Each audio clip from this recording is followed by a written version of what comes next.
இந்த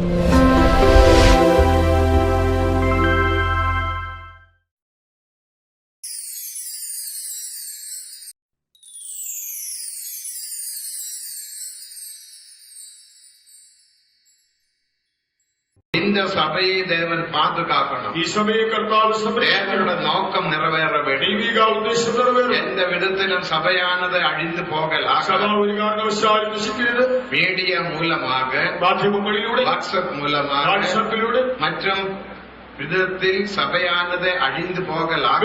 വിധത്തിലും സഭയെ ആരും നശിപ്പിച്ചുകൂടാ. தேவனுக்கு மகிமை.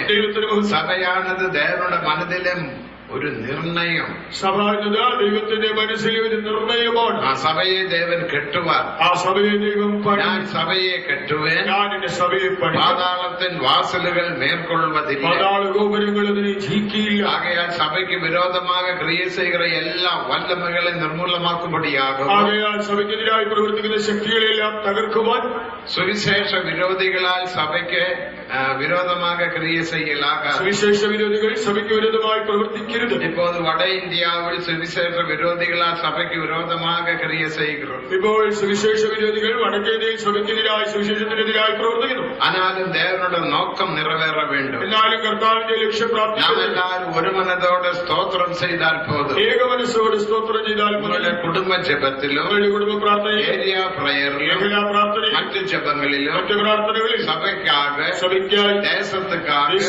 போராடி ஜெபம் பண்ணுங்க. പോരാടി പ്രാർത്ഥിക്കുകയും, போராடி ஜெபிக்கிறவரை தேவன் நோக்கி பார்க்கிறார். പോരാടി പ്രാർത്ഥിക്കുന്നവരെ ദൈവം ശ്രദ്ധിച്ചു നോക്കുന്നു. അവരെ ദേവൻ അവരുടെ വല്ലമയിനാലും, കർത്താവ് അവരെ തന്റെ ശക്തിയാലും, ശാരീരിക ആശീർവാദത്തിനാലും, ശാരീരിക അനുഗ്രഹങ്ങളാൽ അവരെ നിറക്കുവാർ. എന്റെ 2 നാളാകമം 16-ാം അധികാരം 9-ാം വസനത്തിൽ വാസിക്കുന്നു. അവരെ നിറയ്ക്കുമെന്ന് 2 ദിനവൃത്താന്തം 16-ാമത്തെ വചനത്തിൽ കാണാം. ആനപ്പടിനാൽ ഇന്ത്യക്ക് കൺവെൻഷൻ മുടിந்தாലും, അവയാൽ ഇത് കൺവെൻഷൻ തീർന്നാലും, നിങ്ങളുടെ കാലേ മാലയിലുള്ള ജപത്തിൽ, കുടുംബ ജപത്തിൽ, നിങ്ങളുടെ പ്രഭാതത്തിലും സന്ധ്യയിലുള്ള കുടുംബ പ്രാർത്ഥനയിൽ, തനിപ്പെട്ട ജപങ്ങളിൽ, നിങ്ങളുടെ ധരിച്ചുള്ള പ്രാർത്ഥനയിൽ, മറ്റും ഏരിയ പ്രയറുകളിൽ, നിങ്ങളുടെ മേഖലാ പ്രാർത്ഥനകളിൽ, നിങ്ങളുടെ സഭകളിൽ എന്നെന്ന ജപങ്ങൾ നടത്തുകരുത്. അതുപോലെ നിങ്ങളുടെ സഭകളിൽ ഇതെല്ലാം കൂടി വരുന്ന ജപത്തിലും സഭയ്ക്കാക, ദേശത്തുക്കാക ജപിയുങ്ങൾ. അങ്ങനെയുള്ള ഒരു പ്രാർത്ഥനയിൽ സഭയ്ക്ക് വേണ്ടി, ദേശത്തിന് വേണ്ടി പ്രാർത്ഥിക്കുക. സഭയാനത് അഴിഞ്ഞു പോകലാക, സഭ നശിക്കരുത്. ദേവനുക്ക് മഹിമ. ദൈവത്തിന് മഹത്വം.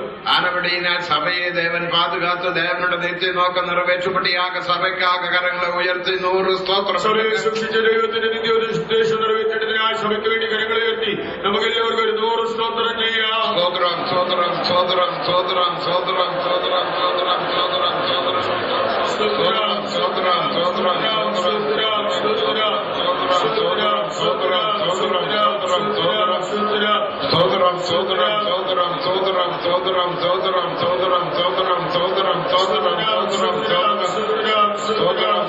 സ്തോത്രം, സ്തോത്രം, സ്തോത്രം, എറണാകുളം കൺവെൻഷനെ ഇമ്മറ്റും ദേവൻ പുറപ്പെടുത്ത ആശീർവദിച്ചപടിയാൽ സ്തോത്രം. എറണാകുളം കൺവെൻഷനെ കർത്താവ് ഇത്രത്തോളം പരിമേറ്റ് അനുഗ്രഹിച്ചതിനായി സ്തോത്രം ചെയ്യാം. സ്തോത്രം, സ്തോത്രം, സ്തോത്രം, സ്തോത്രം, സ്തോത്രം. 133-ാം സംഗീതത്തിൻപടി ദേവൻ നമ്മെ യാവരെയും ഒരു കുടുംബமாக മാറ്റിനപടിയാൽ സ്തോത്രം. 133-ാം സങ്കീർത്തനത്തിൽ കാണുന്ന പ്രകാരം കർത്താവ് നമ്മെ എല്ലാവരെയും ഏക കുടുംബമാക്കി തീർത്തതിനാൽ സ്തോത്രം ചെയ്യാം. സ്തോത്രം, സ്തോത്രം, സ്തോത്രം, സ്തോത്രം. ഇതോ സഹോദരർ ഒരുമിച്ച് വാസമായിരിപ്പത് എവ്വളവ് ഇൻപവും നന്മയുമായിരുന്നു. ഇതാ സഹോദരന്മാർ ഒരുമിച്ച് വസിക്കുന്നത് എത്ര ശുഭവും എത്ര മനോഹരവും. ദേവനുടെ അഭിഷേകമാനത് ഒഴുകുന്നത്. അവിടെയാണ് ദൈവത്തിന്റെ അഭിഷേകം ഒഴുകുന്നത്. അന്തടത്തിൽ ജീവനും സമാധാനവും ഉണ്ടാകും. അവിടെ ശാശ്വതമായ ജീവനും സമാധാനവും ഉണ്ട്. ദേവനുക്ക് മഹിമ. ദൈവത്തിന് അയാൾ എല്ലാം ഒഴുങ്കാക നടത്ത ഇമ്മട്ടും ദേവൻ ഉദവി ചെയ്തപടിയാൽ കരങ്ങളെ ഉയർത്തി സ്തോത്രം. എല്ലാം ക്രമമായി നടത്തുവാൻ ദൈവത്തോട് സഹായിച്ചതിനാൽ സ്തോത്രം ചെയ്യാം. സ്തോത്രം, സ്തോത്രം, സ്തോത്രം, സ്തോത്രം, സ്തോത്രം,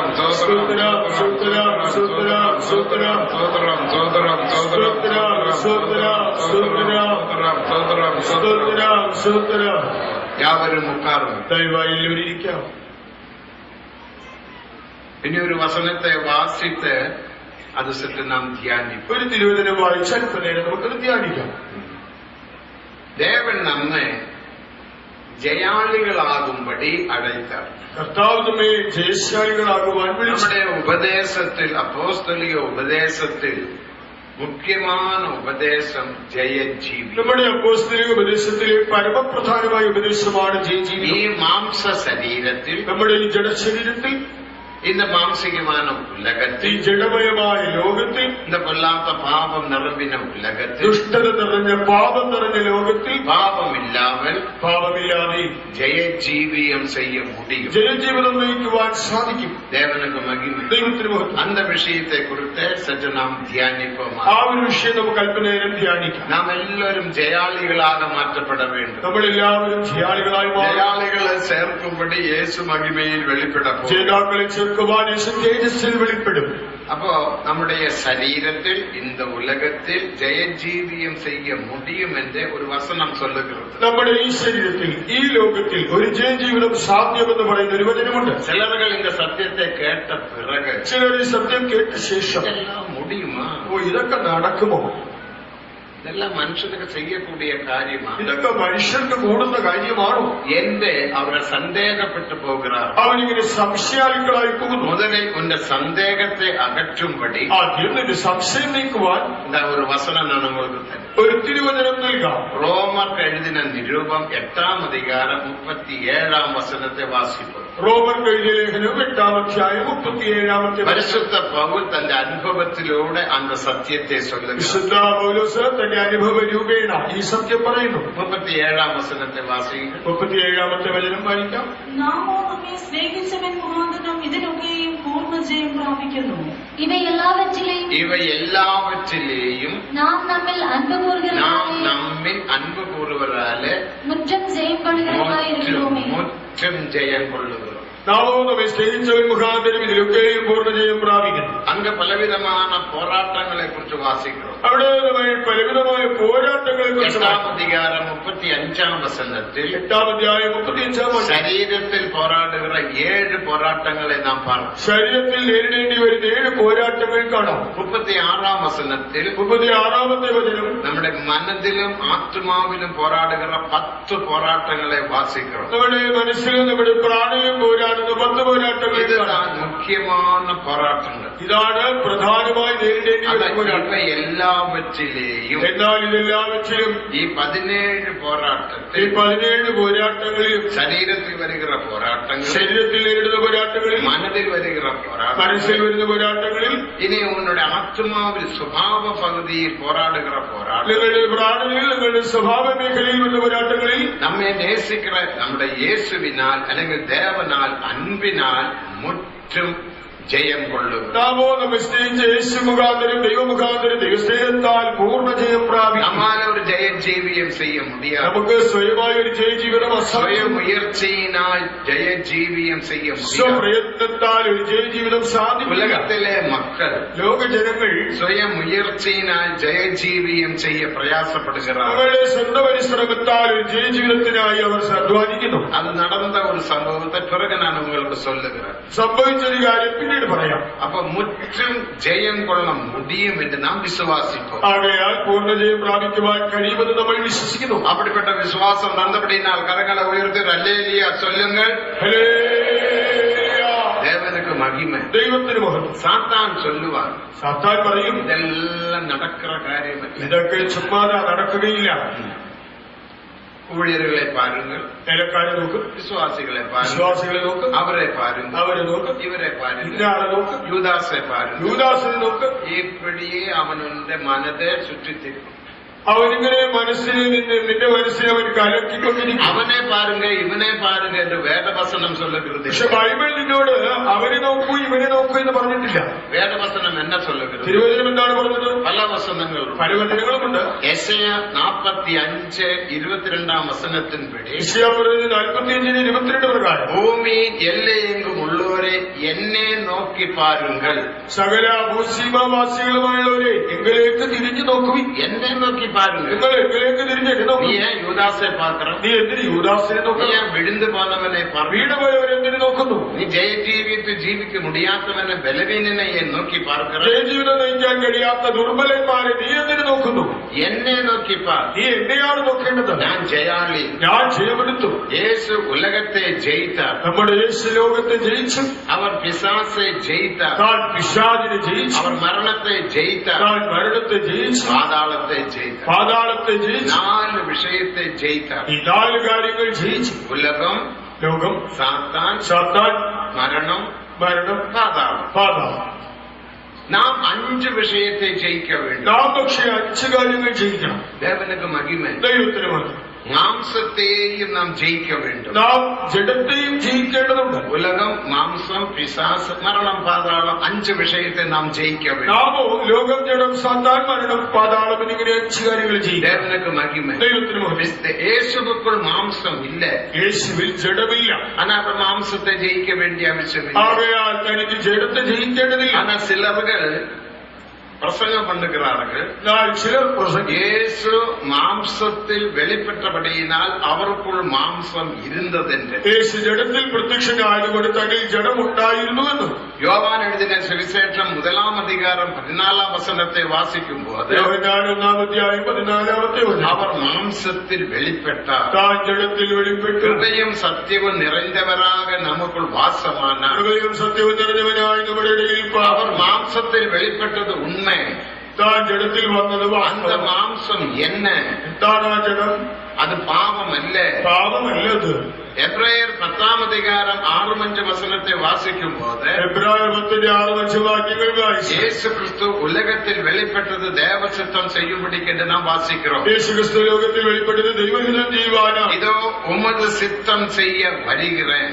നിന്റെ ഇഷ്ടം ചെയ്യുവാൻ ഞാൻ വരുന്നു. அதற்காக நீர் எனக்கு ஒரு சரீரத்தை ஆயத்தம் നീ பண்ணினீர். എനിക്കായി ഒരു ശരീരം இந்த ഒരുക്കിയിരിക്കുന്നു. சரீரத்திலே ഈ ശരീരത്തിൽ நான் உமது சித்தம் செய்ய போகிறேன். ഞാൻ അങ്ങയുടെ ഇഷ്ടം ചെയ്യും. அப்ப மாம்சம் என்பது சரீரத்தை வெளிப்படுத்துகிறது. ആ ജഡമെന്ന് പറയുമ്പോൾ അത് ശരീരത്തെയാണ് அது പറയുന്നത്. பாவத்தை அல்ல. അത് പാപത്തെയല്ല. ஆனால் வேதத்தில் வாசிக்கிறோம் ആകയാൽ ബൈബിളിൽ വായിക്കുന്നു യേശുവിന്റെ മനതിൽ ജയം കാണപ്പെട്ടത്. യേശുവിന്റെ മനസ്സിൽ അല്ലെങ്കിൽ ജയം, മനതിൽ പാപമില്ല.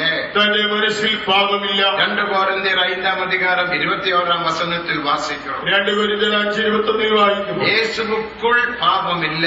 യേശുവിൽ പാപമില്ല. 1 യോഹന്നാൻ 3 அதிகாരം 5 വചനത്തിൽ വാസിக்கிறோം 1 യോഹന്നാൻ 3:5 യേശു തന്റെ ശരീരത്തിൽ പാപം ചെയ്യവില്ല. യേശു തന്റെ ശരീരത്തിൽ പാപം ചെയ്തില്ല. 1 പേതുരു 2 அதிகாരം 22 വചനത്തിൽ വാസിக்கிறோം. 1 പത്രോസ് 2:22 വായിക്കുന്നു. ഇതെല്ലാം നാം സൺഡേ സ്കൂളിൽ പഠിച്ചതാണ് വിഷയങ്ങൾ. ഇതെല്ലാം നമ്മൾ സൺഡേ സ്കൂളിൽ ഇതെല്ലാം നമ്മുടെ വിശ്വാസികൾക്കും പിള്ളകൾക്കും എല്ലാവർക്കും തെരിയും. ഇതെല്ലാം നമ്മുടെ വിശ്വാസികൾക്കും കുട്ടികൾക്കും അറിയാം. പാപം ചെയ്യാത്ത ഒരേ ഒരു മനുഷ്യൻ യേശു ക്രിസ്തു. പാപം ചെയ്യാത്ത ഒരേ ഒരു വ്യക്തി കർത്താവായ യേശു ക്രിസ്തു. അവർ പൂർണ്ണ മനുഷ്യനാகவும் പൂർണ്ണ ദൈവമാகவும் വെളിപ്പെട്ടാർ. താൻ തികഞ്ഞ മനുഷ്യനായും തികഞ്ഞ ദൈവമായും അവർ വെളിപ്പെട്ടു. പാപം ചെയ്യവില്ല. താൻ പാപം ചെയ്തില്ല. அந்த യേശു சொல்லுகிறார், ആ യേശു പറയുന്നു, என்னுடைய அன்பினாலே എന്റെ സ്നേഹത്താൽ நான் ஜீவித்தது போல ഞാൻ ജീവിച്ചതുപോലെ நீங்களும் ஜீவிக்கலாம். നിങ്ങൾക്കും ജീവിക്കാം. വെളിപ്പെടുത്തുന്നതിൽ 3 அதிகாரம் 21 വചനത്തിൻപടി ഒരുപാട് പുസ്തകം 21 പ്രകാരം நான் ஜெயித்தது போல ഞാൻ ജയിച്ചതുപോലെ நீங்களும் உலகத்தை ஜெயிக்கலாம். നിങ്ങൾക്കും ലോകത്തെ ജയിക്കാം. 3:21 என்ன வாசிக்கிறோம்? അതാണ് 3:21 நான் வாசிங்க. நான் ஜெயம் கொண்டு நான் ஜெயம் கொண்டு என் பிதாவுடைய சிங்காசனத்தில் என் பிதாவுடைய சிங்காலத்தில் வாழ்ந்தது போல ஜெயம் கொள்ளுகிறவன் எவனோ அவன் என்னோடு கூட என்னுடைய சிங்காசனத்தில் இருக்க அருள் செய்வேன். ജയിക്കുന്നവനോടുകൂടെ എന്റെ സിംഹാസനത്തിൽ ഇരിപ്പാൻ ഞാൻ വരം നൽകും. ഞാൻ ജയിച്ചെന്റെ പിതാവിനോടുകൂടെ അവന്റെ இதெல்லாம் நம்ம സിംഹാസനത്തിൽ சண்டே ஸ்கூலில் படிக்கிறதான வசனம். സൺഡേ സ്കൂളിൽ പഠിക്കുന്ന இந்த തിരുവചനങ്ങളാണ്. வசனம் நமக்கு யாவருக்கும் தெரியும். എല്ലാവർക്കും ഇതറിയാം. வசனம் தெரியும். വചനം അറിയാം. ஆனா பிராக்டிக்கல் இல்லை. പ്രായോഗികമാക്കുന്നില്ല. தேவனுக்கு மகிமை. ദൈവത്തിന് മഹത്വം. நீ ஒரு வசனத்தை தெரிந்த ഇങ്ങനെ ഒരു വചനം அது പഠിച്ചു நீ பிராக்டிக்கலாக நடைமுறையில் கொண்டு வராவிட்டால் നീ അത് പ്രയോഗത്തിൽ വരുത്തുന്നില്ല എങ്കിൽ அது உனக்கு பாவம் என்று வேதவசனம் சொல்லுகிறது. അത് നിനക്ക് പാപഹേതു എന്ന് ബൈബിൾ அதுதான் 1 கொரிந்தியர் 8 அதிகாரம் 2 வசனத்தை வாசிக்கும் போது 2:2 വായിക്കുമ്പോൾ அறிவானதை இருமாப்பை உண்டாக்கும். അറിവ് ചേർപ്പിക്കും. தேவனுக்கு மகிமை. ദൈവത്തിന് മഹത്വം. அறிவு இருமாப்பை உண்டாக்கும். അറിവ് നമ്മെ ചേർപ്പിക്കും. ஆனா தேவ அன்போ பக்தி ഭക്തി വിരുത്തിയെ ഉണ്ടാക്കും. ദൈവസ്നേഹം ആത്മീക വർധന വരുത്തും. ദേവനുക്ക് മഹിമ. ദൈവത്തിന് മഹത്വം. നമ്മുടെ അരുമயான പാസ്റ്റർ എ.സി. തോമസ് അവர்கள், നമ്മുടെ പ്രിയ പാസ്റ്റർ എ.സി. തോമസ് അപ്പച്ചൻ അവർ, ചിലർക്കൊരു സന്ദേഹമുണ്ട്, ചിലർക്കൊരു സംശയം. பாஸ்டர் எம்டி எதுக்கு இந்த ஏசி தாமஸ் என்று சொல்றாரு? പാസ്റ്റർ എംടി എന്തിനാ കൂടെ കൂടെ എ.സി. Thomas AC. തോമസ്? വാട്സാപ്പിൽ ഒരു മെസ്സേജ് വന്നത്. വാട്സാപ്പിൽ ഒരു മെസ്സേജ് വന്നു. അതിന്റെ തെളിവ് ഞാൻ അതേ ഇടത്തിൽ പോയി പ്രസംഗത്തിലൂടെ ചൊല്ലിട്ട്, അതിന്റെ കാര്യകാരണ സഹിതം ഞാൻ അവിടെ തന്നെ ചെന്ന് പറഞ്ഞു. ദേവനുക്ക് മഹിമ. ദൈവത്തിന് മഹത്വം. 1976 ആണ്ട് 1976 ആ കാരണത്തെ ഞാൻ ഉങ്ങൾക്കും சொல்லுகிறேன். ഞാനത് നിങ്ങൾക്ക് പറഞ്ഞു. ഞാൻ അടിക്കടി പാസ്റ്റർ യേശുയുടെ പേര് ചൊല്ലുന്നതുണ്ട്. ഞാൻ കൂടെ കൂടെ சொல்ல சொல்ல சொல்ல எனக்கு உற்சாகம் ഉണ്ടാകും. അതാ പറയുന്നതോറും എനിക്ക് ഉത്തേജനം, അത് കേക്ക കേക്ക ഉങ്ങൾക്ക് ഉற்சாகம் ഉണ്ടാകും. കേൾക്കുന്നതോറും നിങ്ങൾക്കും ഉത്തേജനം ഉണ്ടാകും. എത്ര പേർക്ക് ഉற்சாகம் ഉണ്ടാകുന്നത്? ഉത്സാഹം ഉണ്ടാവുള്ളൂ. சொல்லுங்களேன்.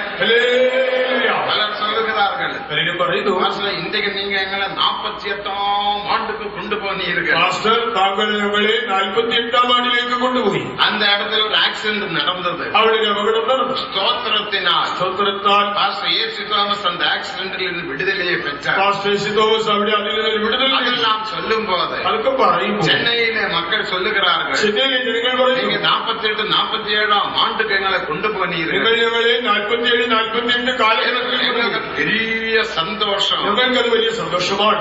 நான் சொல்ல காரணம் என்ன? ഞാൻ പറയാൻ കാരണം 1976 1976 ജൂൺ മാസം 21ആം തീയതി ജൂൺ മാസം 21 തിരുവല്ല വിശ്വാസ വീട്ടിൽ തിരുവല്ല വിശ്വാസ ഭവനം മദ്യം 12:27 ഉച്ചയ്ക്ക് ശേഷം 12:27 യേശുപ്പച്ചൻ കർത്തർക്കുൾ നിദ്രയാണ്. യേശുപ്പച്ചൻ കർത്താവിൽ ഉത്തരവാദി പലരോട് പേശിക്കൊണ്ടിരുന്നു. ഞാൻ പലരോട് സംസാരിക്കുകയായിരുന്നു. ദേവനുക്ക് മഹിമ.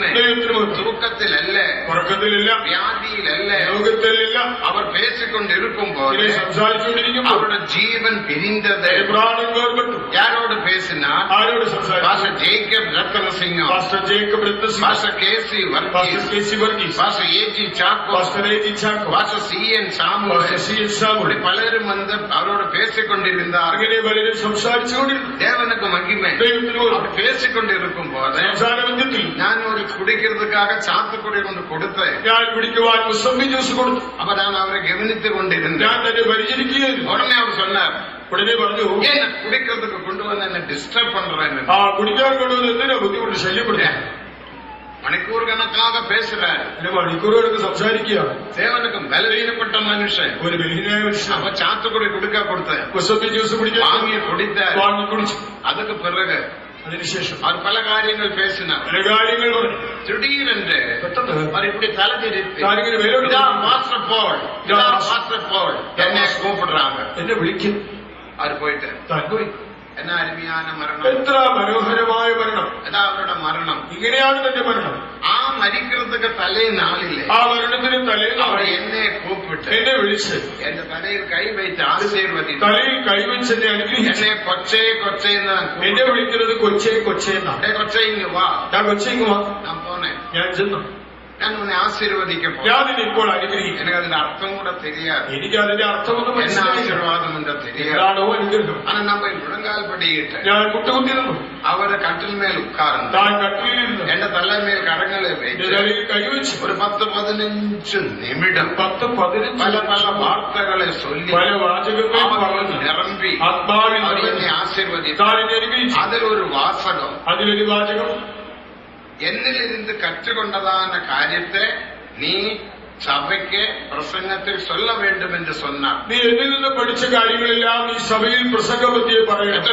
എത്രയോ കാര്യങ്ങൾ അവർ சொல்லி തந்தார். എത്രയോ കാര്യങ്ങൾ പറഞ്ഞു തന്നു. அப்போது ஞாபகத்தில் வருகிறது நான் சொல்லுகிறேன். അതാത് സമയങ്ങളിൽ ഓർമ്മയിൽ വരുന്നത് ഞാൻ അതൊരു ആശീർവാദം தான். അതൊരു അനുഗ്രഹമാണ്. ദേവനുക്ക് മഹിമ. ദൈവത്തിന് മഹത്വം. ഇല്ലാതെ മാംസമല്ല, ഇല്ലാതെ ജഡമല്ല. അല്ലാതെ യേശുയുടെ പേര് ഞാൻ അടിക്കടി சொல்லுவேன், ഇനിയും சொல்லுவேன். അതുകൊണ്ടാണ് യേശുവിന്റെ പേര് ഇതുവരെയും പറഞ്ഞുകൊണ്ടേയിരുന്നത്, നീയും പറയുവാൻ പോകുന്നത്. ദേവനുക്ക് മഹിമ. ദൈവത്തിന് മഹത്വം. அந்த பாஷை യേശു തോമസ് சொல்லுவார், ആ യേശുവിൻ പറയും, ഒരുവൻ വചനത്തെ നടമുറയിൽ കൊണ്ടുവന്നാൽ ഒരാൾ വചനത്തെ തന്റെ പ്രായോഗിക ജീവിതത്തിൽ കൊണ്ടുവന്നാൽ അവനെ കണ്ടുപിടിക്ക മുടിയും. എങ്ങനെ മനസ്സിലാക്കാം? ദേവൻ தேவனுக்கு மகிமை. ദൈവത്തിന് മഹത്വം. போராட்டங்கள் வரும்போது, പ്രതിസന്ധികൾ വരുമ്പോൾ, கஷ்டங்கள் வரும்போது, പ്രശ്നങ്ങൾ വരുമ്പോൾ, பிரச்சனைகள் வரும்போது പ്രശ്നങ്ങൾ വരുമ്പോൾ அவன் சோர்ந்து போக மாட்டான். അവൻ അധൈര്യപ്പെടില്ല.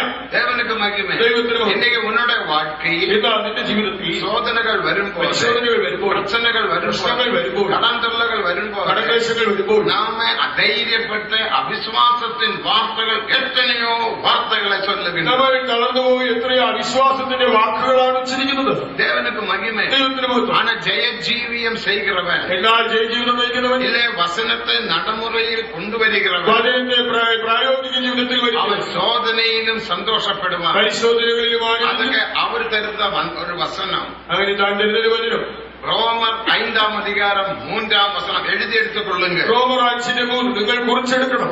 பரிசுத்தவான்கள் மகிமைக்குள் பிரவேசித்தாலும் அவர் இப்போதும் பேசுகிறார். വിശുദ്ധന്മാർ ആ മഹത്വത്തിൽ കടന്നാലും അവരിപ്പോഴും സംസാരിച്ചുകൊണ്ടിരിക്കുന്നു.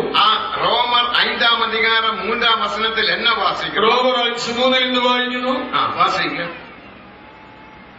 அது மாத்திரமல்ல, உபத்திரவம் பொறுமையையும் பொறுமை அனுபவத்தையும் திருத்திக் கொள்ளுங்க. சிஸ்டர் திருத்தி வாசிட்டாங்க. அது சென்னையில சிஸ்டர் தான், இரும்பிலும். അത് ചെന്നൈയിലെ സിസ്റ്ററാണ്. അവർ തിരുത്തിയാണ് വായിച്ചത്. നിങ്ങളെ തിരുത്തിக் കൊള്ളുங்க. നിങ്ങൾ അവിടെ നിന്ന് തിരുത്തിരുത്തൽ. ഉപദ്രവം പൊറുമയെയും, കഷ്ടത സഹിഷ്ണുതയെയും, പൊറുമ അനുഭവത്തെയും. സഹിഷ്ണുത സിദ്ധതയും. ആംഗല ബൈബിളിൽ എക്സ്പീരിയൻസ് தான். ഇംഗ്ലീഷ് ബൈബിളിൽ അനുഭവം എന്നാണ്. മലയാളത്തിലും തമിഴിലും പരീക്ഷയെന്ന് എഴുതിയിരിക്കും. മലയാളത്തിലും തമിഴിലെല്ലാം പരീക്ഷ എന്നാണ്. അനുഭവം தான். അനുഭവമാണ്. അനുഭവത്തെയും അനുഭവം നമ്പിക്കയെയും ഉണ്ടാക്കുന്നതിന്റെ അറിഞ്ഞ് ആ അനുഭവം പ്രത്യാശയുളവാക്കുന്നു. ഉപദ്രവങ്ങളിൽ നമ്പിക്കയായിരിக்கிறோம். കഷ്ടങ്ങളിലും പ്രശംസിക്കുന്നു. ഉപദ്രവം പൊറുമയെയും അത് തന്നെയല്ല കഷ്ടത സഹിഷ്ണുതയെയും സഹിഷ്ണുത സിദ്ധതയെയും. തമിഴില് அது மாத்திரமல்ல, ഉപദ്രവം പൊറുമയെയും, பொறுமை அனுபவத்தையும், அனுபவம் നമ്പിക്കയെയും ഉണ്ടാക്കുന്നതിന്റെ അറിഞ്ഞ് ഉപദ്രവങ്ങളെ മേന്മ പാരാട്ടുகிறோம். കഷ്ടത സഹിഷ്ണുതയും സഹിഷ്ണുത സിദ്ധത അഥവാ അനുഭവത്തെ ഉണ്ടാക്കുന്നു എന്നറിഞ്ഞ് നാം കഷ്ടങ്ങളിലും പ്രശംസിക്കുന്നു. அதுதான் நடைமுறையில் தேவ வசனத்தை கொண்டு வரும்போதுள்ளதான അനുഭവം. ഇതാണ് തിരുവചനത്തിലെ ജീവിതത്തിൽ നമ്മുടെ സഭയാണത് തിയറിറ്റിക്കൽ സഭയല്ല. നമ്മുടെ സഭ വെറും താത്വിക സഭയല്ല. ഇതാ പ്രാക്ടിക്കൽ ചർച്ച്. ഇതാ പ്രായോഗിക സഭ. ദൈവിക സുഖത്തെ കുറിച്ച് പ്രസംഗിக்கிறோம். രോഗശാന്തിയെ കുറിച്ച് പ്രസംഗിക്കുന്നു. ദൈവിക സുഖத்துக்காக നാം കാത്തിരിக்கிறோം. ആ രോഗശാന്തിക്കായി കാത്തിരിക്കുന്നു. കടം വാങ്ങக்கூடாதுன்னு പ്രസംഗിக்கிறோം. കടം വാങ്ങരുതെന്ന് പ്രസംഗിക്കുന്നു. കടം വാങ്ങാമ നാം ജീവിക്കണം. കടം വാങ്ങാതെ നമ്മൾ ജീവിക്കുന്നു. ஊழியர்கள் விவாகம் இல்லாமல் ஜீவிக்க வேண்டும் என்று பிரசங்கிக்கிறோம். ശുശ്രൂഷകർ അവിവാഹിതരായി ജീവിക്കണമെന്ന് പ്രസംഗിക്കുന്നു. അന്ന പ്രതിഷ്ഠയിൽ ജീവിക്ക வேண்டும் என்று பிரசங்கிக்கிறோம். ഷണ്ഡന്മാരുടെ പ്രതിഷ്ഠയിൽ ജീവിക്കണം. അതേ അന്നക പ്രതിഷ്ഠയിൽ ജീവിக்கிறோம். അതേ ഷണ്ഡത്തെ പ്രതിഷ്ഠയിൽ നാം சொல்லுவது மட்டுமல்ல, വെറുതെ പറയുകയില്ല, ആ சொல்லுகிற കാര്യത്തെ നടമുറയിൽ കൊണ്ടുവരുகிறோം, പ്രാക്ടിക്കലാக കൊണ്ടുവരും. പറയുന്നത് നടപ്പിൽ വരുത്തുന്നു, പ്രായോഗികമാക്കുന്നു. ഇതാണ് നമ്മുടെ സഭയ്ക്കും മറ്റുള്ള സഭയ്ക്കും വ്യത്യാസം. ഇതാണ് നമ്മുടെ സഭയ്ക്ക് മറ്റുള്ളവരുടെ വ്യത്യാസം. അവരും അരുമയാക പ്രസംഗം പണ്ണുവാ, അവര് വളരെ ഭംഗിയായി പ്രസംഗിക്കും. നടമുറയിൽ ഒന്നും എന്നാൽ ഒന്നും നടപ്പിൽ വരുത്തില്ല. ദേവനുക്ക് മഹിമ, ദൈവത്തിന് മഹത്വം. ഒരുത്തരെ ഒരു ഇവാഞ്ചലിസ്റ്റ്, ഒരു അത്ഭുതം ചെയ്യുന്ന മനുഷ്യൻ, ഒരു അത്ഭുതപ്രാപ്തനായ സുവിശേഷകൻ, നല്ല ഒരു മനുഷ്യൻ, നല്ലൊരു മനുഷ്യൻ. ദേവനുക്ക് മഹിമ, ദൈവത്തിന് മഹത്വം. അവർ ദൈവിക സുഖത്തെ കുറിച്ച് അരുമയാക പേസിനാർ. ദൈവിക രോഗശാന്തിയെ കുറിച്ച് വളരെ മനോഹരമായി പ്രസംഗിച്ചു. ദേവൻ നമുക്ക് ഗുണം തരുക. കർത്താവ് സുഖം തരും. തളമ്പുകളാൽ ഗുണമാനി, അടിപ്പടലുകളാൽ സൗഖ്യമായി. മരുന്നെടുക്ക വേണ്ടി ആവശ്യമില്ല. മരുന്നിന്റെ ആവശ്യമില്ല. ദേവനുക്ക് മഹിമ. ദൈവത്തിന് മഹത്വം. എപ്പടി അരുമയോന്ന പ്രസംഗം ചെയ്ത, വളരെ ഭംഗിയായി പ്രസംഗിച്ചു. ഒരു വാരத்துக்கு അപ്പുറം ആഴ്ച കഴിഞ്ഞു അവർക്കൊരു കൊല്ലാത്ത വ്യാധി വന്നു. തനിക്കൊരു ദുർവ്യാധി വന്നു. പിറகு കേൾപ്പെട്ട അവർ ആസ്പത്രിയിൽ പോയിട്ടാரு. പിന്നീട് കേട്ടു ആശുപത്രിയിൽ. അവരെ പാക്കുന്നതുക്ക് ഞാനും പോയി. ഞാനും പോയി. കാരണം എനിക്ക് അവർക്ക് നല്ല പഴക്കം, നല്ല പരിചയമുള്ള ആളാണ്. ദേവനുക്ക് മഹിമ. ദൈവത്തിന് മഹത്വം. എന്നാ പാസ്റ്റർ പ്രസംഗം പണ്ണീങ്ങള് ഇപ്പൊ ആസ്പത്രിയിൽ വന്നിട്ടീങ്ങളെ. പാസ്റ്ററെ ഭംഗിയായി പ്രസംഗിച്ചതല്ലേ, ഇപ്പോൾ ആശുപത്രിയിൽ വന്നു. അവർ சொன்ன കഥ தெரியுமா? താൻ പറഞ്ഞ കഥ അറിയാമോ? പ്രസംഗം എനക്കല്ല, പ്രസംഗം എനിക്കല്ല, കേൾക്കറവங்க, അത് ശ്രോതാക്കൾക്ക്. എനക്കല്ല പ്രസംഗം, അതൊന്നും എനിക്ക് വേണ്ടിയല്ല. ഉനക്കില്ലാത്ത പ്രസംഗത്തെ നീ ഏൻ പണ്ണുകറാ? നിനക്ക് വേണ്ടാത്ത പ്രസംഗം എന്തിന് മറ്റുള്ളവർക്ക് കൊടുക്കുന്നു? தேவனுக்கு மகிமை. ദൈവത്തിന് മഹത്വം. முதல்ல நம்முடைய ஜீவியத்தில் கொண்டு வர வேண்டும். ആദ്യം അത് അവരവരുടെ ജീവിതത്തിൽ കൊണ്ടുവരണം. தேவனுக்கு அதான் நம்முடைய சபையோட மேன்மையான நோக்கம். ഇതാണ് നമ്മുടെ സഭയുടെ പരമപ്രധാനമായ ലക്ഷ്യം. ஆனால் அநேகர் அது கொண்டு வராததினால் தான் பல பிரச்சனைகளும் போராட்டங்களும் கஷ்டங்களும் எல்லாம் வருகிறது. നടപ്പിൽ പലർ വരുത്താത്തതുകൊണ്ടാണ് പ്രശ്നങ്ങളും കഷ്ടങ്ങളും പ്രതിസന്ധികളും. தேவனுக்கு மகிமை. ദൈവത്തിന് മഹത്വം. எத்தனையோ கடன் தொல்லையில் இருந்தவர்கள் இப்போதே இந்த விசுவாச பிரமாணத்தின்படி ஜீவிக்கிறபடியினால் கடன் இல்லாமல் ஜீவிக்கிறார்கள். എത്രയോ കടക്ലേശങ്ങളിൽ ജീവിച്ചവരെ വിശ്വാസ പ്രമാണത്തെ മുറുകെ പിടിച്ചതോടെ കടമില്ലാതെ ജീവിക്കുന്നു. தேவனுக்கு மகிமை. ദൈവത്തിന് മഹത്വം. ஆகையால் ஜெய ஜீவியம் நாம் செய்ய முடியும். ആകയാൽ ജയജീവിതം സാധിക്കും. அதான் நம்முடைய விஷயம். അതാണ് നമ്മുടെ വിഷയം. தேவனுக்கு மகிமை. ദൈവത്തിന് മഹത്വം. இயேசு கிறிஸ்து ஜெயித்தது போல യേശുക്രിസ്തു ജയിച്ചത് அவர் ஜெயித்து பிதாவினுடைய சிங்காசனத்தில் இருந்தது போல താൻ ജയിച്ച് പിതാവിന്റെ സിംഹാസനത്തിൽ ഇരുന്നത് പോലെ ஜெயிக்கிறவன் எவனோ ജയിക്കുന്നവൻ அவன் என்னோடு கூட என்னுடைய சிங்காசனத்தில் இருக்க அருள் செய்வேன். അവൻ എന്നോടുകൂടെ എന്റെ സിംഹാസനത്തിൽ ഇരിപ്പാൻ വരം നൽകും. அவ ஜெயிக்கிறவனுக்கு மட்டும்தான் சிங்காசனம் என்று விளங்கிக் கொள்ளுங்கள். ജയിക്കുന്നവന് മാത്രമേ സിംഹാസനമുള്ളൂ എന്ന് മനസ്സിലാക്കുക. ஜெயிக்காதவனுக்கு தேவ சிங்காசனம் இல்ல. ജയിക്കാത്തവന് സിംഹാസനമില്ല. அப்ப ஜெயஜீவம் இல்லாதவன் கர்த்தருடைய வருகையில் எடுத்துக் கொள்ளப்பட முடியாது. ജയജീവിതമില്ലാത്തവൻ കർത്താവിന്റെ വരവിൽ എടുക്കപ്പെടുകയില്ല. அடுத்த இந்த ஜெயஜீவியத்துக்கு நாம் என்ன செய்ய வேண்டும்? ഈ ജയജീവിതം കിട്ടുവാൻ നമ്മൾ എന്ത് ചെയ്യണം? சிலர் சொல்லுவாங்க, ചിലർ പറയും, ஜெயத்துக்காக நான் உபவாசம் எடுத்து ஜெபிக்கிறேன், ഞാൻ ജയത്തിനായി ഉപവസിച്ച് പ്രാർത്ഥിക്കുന്നു, ஜெயத்துக்காக நான் பல விதத்தில் கர்த்தருக்காக ஊழியம் ഞാൻ செய்கிறேன், ജയത്തിനായി പലവിധത്തിൽ കർത്താവിനായി கர்த்தருடைய ஊழியத்துக்காக அநேக நன்மைகள் செய்கிறேன், എത്രയോ നന്മകൾ വേലയ്ക്കായി ചെയ്യുന്നു. ஆனால் எனக்கு ஒரு ஜெயஜீவியம் இல்லை. ജയജീവിതമില്ല. தேவனுக்கு மகிமை. ദൈവത്തിന് മഹത്വം. பாஸ்டர் போலின் காலத்தில் പാസ്റ്റർ പോളിന്റെ കാലത്ത് ஒரு அருமையான பிரசங்கி இருந்தார். ഒരു നല്ല പ്രസംഗകൻ அவர் ഉണ്ടായിരുന്നു. யாழ்ப்பாணம் என்ற ஊரை சேர்ந்தவர். താൻ ജാഫ്ന സ്വദേശി. தேவனுக்கு மகிமை. ദൈവത്തിന് മഹത്വം. நல்ல இங்கிலீஷ் பிரசங்கி. നന്നായി ഇംഗ്ലീഷിൽ പ്രസംഗിക്കും. அவர் நல்ல பரிசுத்தத்தை குறித்தும் ஜெயஜீவியத்தை குறித்தும் அழகாக பிரசங்கம் பண்ணுவார். താൻ വിശുദ്ധി ജയജീവിതം എന്ന വിഷയങ്ങൾ നന്നായി സംസാരിക്കും. தேவனுக்கு மகிமை. ദൈവത്തിന് മഹത്വം. ஜனங்களுக்கு மிகவும் பிரயோஜனம். ആളുകൾക്ക് വളരെ പ്രയോജനം.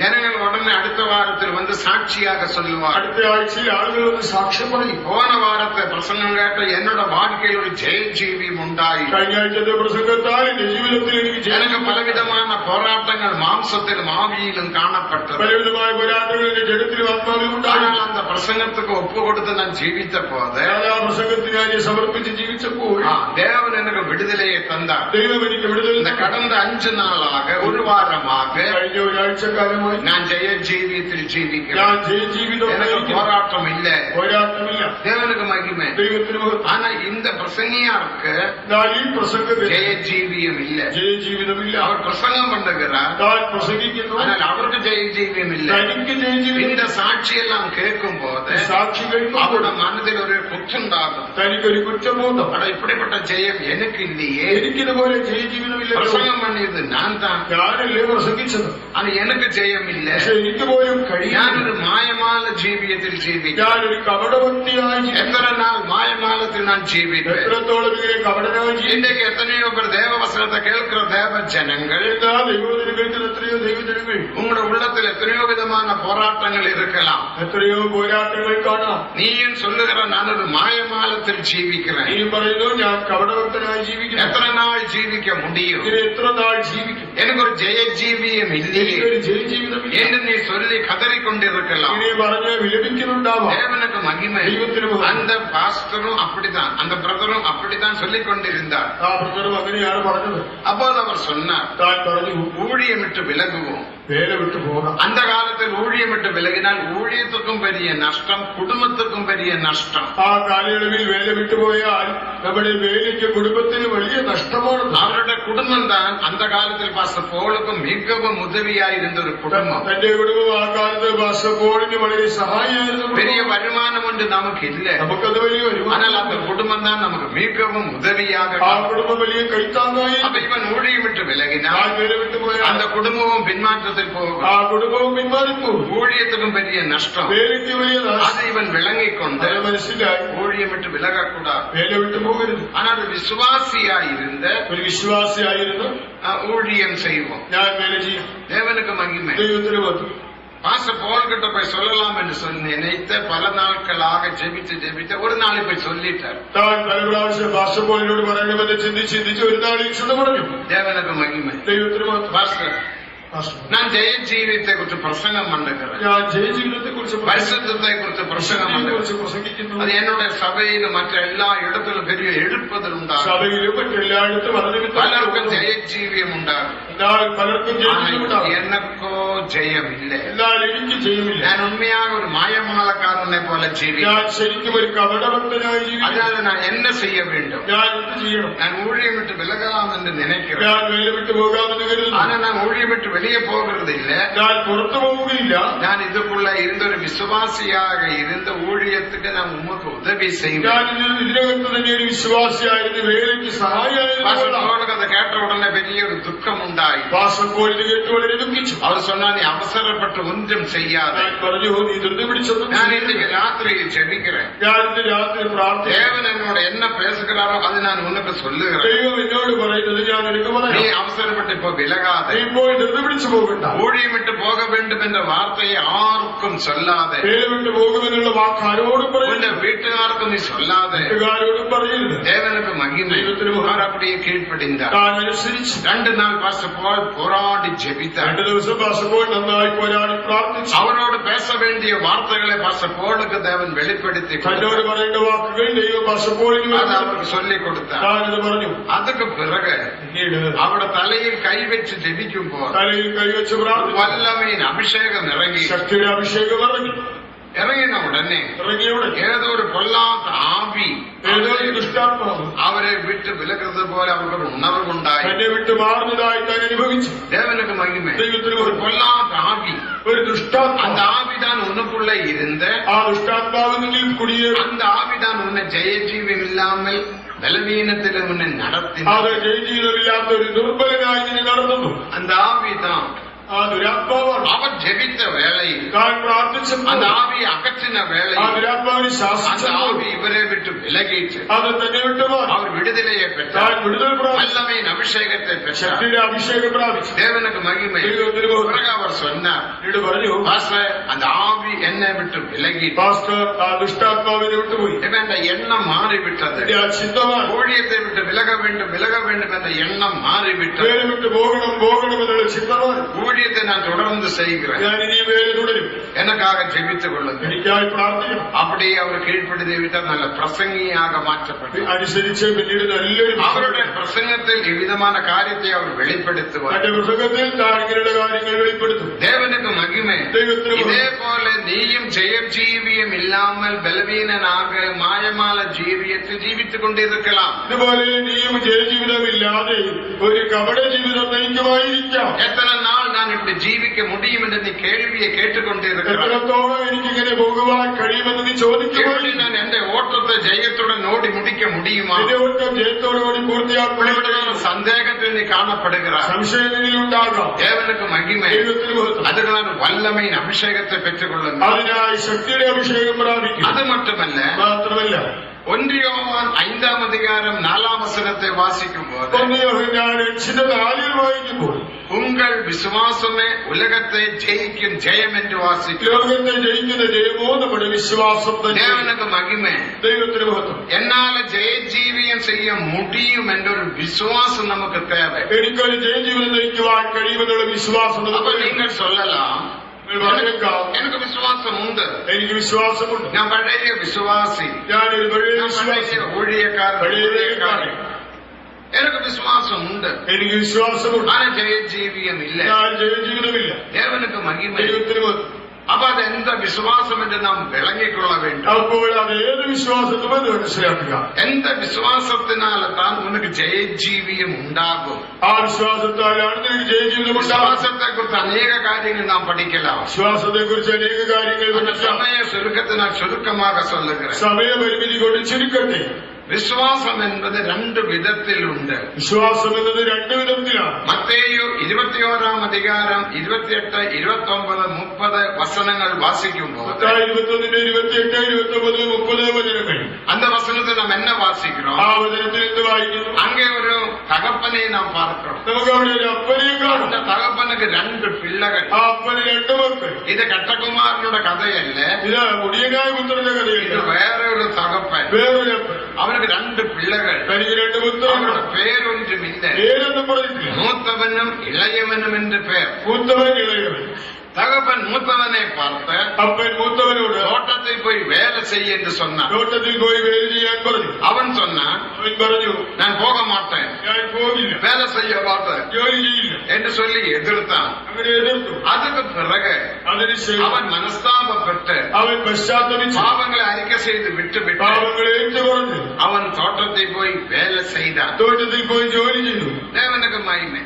இது மூத்த குமாரனுடைய சுபாவம். ഇതാണ് മൂത്തവന്റെ സ്വഭാവം. இனி இளையவனை பார்த்த ഇളയവനെ നോക്കി, நீ போய் தோட்டத்தில் வேலை செய்ய என்று നീ சொன்னான். തോട്ടത്തിൽ പോയി ജോലി ചെയ്യുക എന്ന് அவன் പറഞ്ഞു. போறேன் என்று சொன்னான். അവൻ പോകാമെന്ന് പറഞ്ഞു. போறேன் என்று சொல்லியும் அவன் போகவில்லை. പോകാമെന്ന് പറഞ്ഞിട്ടും പോയില്ല. போறேன் പോകാം, ஆனா போகிறது இல்ல. ഞാൻ പോകുന്നില്ല. அப்போ அது அடுத்த கேள்வி. ഇപ്പോൾ അടുത്ത ചോദ്യം 30ஆம் வசனத்திலே 30-ാം വാക്യം. இவரில் யார் பிதாவினுடைய சித்தம் பூர்ணமாக செய்தவர்? പിതാവിന്റെ ഇഷ്ടമെങ്കിൽ പൂർണ്ണതയോടെ ചെയ്തതാണ്. இவரில் யார் பூர்ண ஜெய ஜீவியம் செய்தார்? ഇതിലാരാണ് പൂർണ്ണ ജയജീവിതം നയിച്ചത്? அப்ப மூத்தவன் என்று சொன்னார். അപ്പോൾ മൂത്തവൻ എന്ന് പറഞ്ഞു. அப்ப மூத்தவன் யாரை வெளிப்படுத்துகிறது? മൂത്തവൻ ആരെ കാണിക്കും? இளைய குமாரன் என்பது ഇളയ മകൻ എന്നത് மனதிலே விசுவாசத்தை வெளிப்படுத்துகிறது. മനസ്സിലെ വിശ്വാസത്തെ കാണിക്കുന്നു. നമ്മുടെ മനதில் ஒரு விசுவாசம் உண்டு. നമ്മുടെ മനസ്സിലൊരു വിശ്വാസം. மனதிலே விசுவாசம் என்பது മനസ്സിലെ വിശ്വാസം എന്നത് ஒத்துக்கொள்ளுகிற பகுதி. അത് സമ്മതിച്ചു കൊടുക്കുക. போறேன் என்று சொல்லுகிறான். പോകാമെന്ന് அவன் സമ്മതിക്കും. எதிர்க்கவில்லை. എതിർക്കുന്നില്ല. என்னால முடியாது என்று அவன் சொல்லுகிறான். എന്നെ കൊണ്ട് പറ്റില്ലെന്ന് പറയുന്നു. நான் போறேன், ഞാൻ പോകാം, நான் போறேன், ഞാൻ പോകാം, ஆனா செய்கிறது இல்லை. ഞാൻ ചെയ്യുന്നില്ല. இது எந்த ஆவி? ഇത് ഏതാത്മാവ്? இதுதான் மனதிலே விசுவாசம். ഇതാണ് മനസ്സിലെ വിശ്വാസം. இன்னைக்கு நாம் ஒத்துக்கொள்ளுகிறோம். എന്നാൽ നമ്മൾ எல்லா സമ്മതിക്കും. வசனத்தையும் ஒத்துக்கொள்ளுகிறோம். എല്ലാ വചനങ്ങളും അംഗീകരിച്ചു കൊടുക്കും. கதம்புகளால் குணமானீர்கள், അടിപ്പിണരുകളാൽ സൗഖ്യം വന്നു. அல்லேலூயா சொல்லுகிறோம். ഹല്ലേലൂയ എന്ന് പറയും. தேவனுக்கு மகிமை. ദൈവത്തിന് മഹത്വം. கர்த்தரன் மேய்ப்பராயிருக்கிறார், நான் சாட்சி அடையேன் என்று நாம் வசனம் சொல்லுவோம். യഹോവയുടെ ഇടനാകുന്ന എനിക്ക് മുട്ടുണ്ടാകില്ല എന്ന് വചനം പറയും. ஆனால் பிரச்சனை வரும்போது நீ கடனை வாங்குகிறாய். ഞാൻ പ്രശ്നങ്ങൾ വരുമ്പോൾ നീ കടം വാങ്ങും. நீ மனுஷனை நாடி தேடி போகிறாய். ഈ മനുഷ്യരെ തേടിയോടും. ஆனா நீ வசனத்தை ஒத்துக்கொள்ளுகிறாய். ഞാൻ വചനം അംഗീകരിക്കും. கர்த்தரன் மேய்ப்பர், യഹോവയുടെ ഇടയിൽ நான் சாட்சி அடைய എനിക്ക് மாட்டேன். മുട്ടുണ്ടാകില്ല. இப்படி ஒவ்வொரு வசனத்துக்கும் நீ ஒத்துக்கொள்ளுகிறாய். ഇങ്ങനെ ഓരോ വചനവും സമ്മതിച്ചു കൊടുക്കും. இளைய குமாரனை போல ഞാൻ ഇളയ മകനെ போறேன் போறேன் போறேன் என்று அவன் சொல்லுகிறான். പോകാമെന്ന് പറയും. ஆனா போகிறதில்லை. ഞാൻ പോകുന്നില്ല. நாமும் வசனத்தை ஒத்துக்கொள்ளுகிறோம். നാം വചനം അംഗീകരിക്കും. தேவனுக்கு மகிமை. ஆனால் வசனத்தின்படி நீ ஜீவிக்கிறதில்லை. വചനപ്രകാരം ജീവിക്കുന്നില്ല. அதுதான் இளைய குமாரன். അതാണ് ഇളയ മകൻ. அப்ப ஒத்துக்கொள்வது மனதிலே விசுவாசத்தை வெளிப்படுத்துகிறது. അംഗീകരിക്കുന്നത് മനസ്സിലെ വിശ്വാസത്തെ உங்கள் மனதிலே விசுவாசத்தினால் മനസ്സിലെ நீ വിശ്വാസത്താൽ ஒன்றையும் ஜெயிக்க முடியாது. ഒന്നിനെ എല്ലാം நீ ചെയ്യും. ஒன்றையும் பெற்றுக்கொள்ள முடியாது. ഒന്നും പ്രാപിക്കില്ല. அதுக்கு தான் நமக்கு அடுத்த ஒரு விசுவாசம் தேவை. അതിനാണ് അടുത്തൊരു വിശ്വാസം. அதாவது மூத்த குமாரனை போல മൂത്തമകനെ പോലെ தேவனுக்கு மகிமை. ദൈവത്തിന് മഹത്വം. மூத்த குமாரன் எந்த விசுவாசத்துக்கு நிழலாய் இருக்கிறது? മൂത്തമകൻ ഏത് വിശ്വാസത്തിന്റെ നിഴലിൽ? எபிரேயர் 10ஆம் அதிகாரத்தில் ரோமர் 10ஆம் அதிகாரத்தில் வாசிக்கும் போது റോമാലേഖനത്തിൽ 10ஆம் அதிகாரம் 9ஆம் வசனத்தில் 10-ാം അധ്യായം 9-ാം ഹൃദയത്തിൽ വിശ്വാസത്ത് വായിനാൽ அறிக்கையிடுகிறவன் രക്ഷിക്കപ്പെടുവാൻ. ഹൃദയം കൊണ്ട് വിശ്വസിച്ച് വായുകൊണ്ട് ഏറ്റു പറയുന്നവൻ രക്ഷിക്കപ്പെടും. இருதய விசுவாசம்.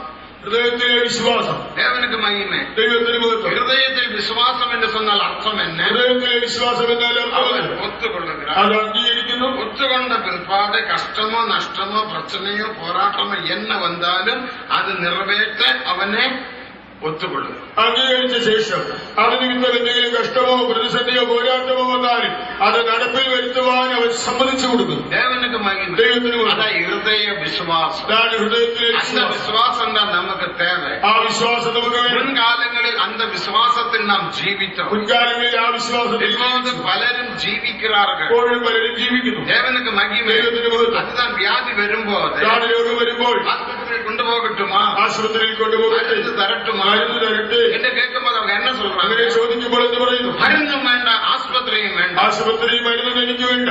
அப்ப நீ கஷ்டப்படுகிற അപ്പൊ നീ அது தேவ சித்தம். അത് ദൈവ ഇഷ്ടം.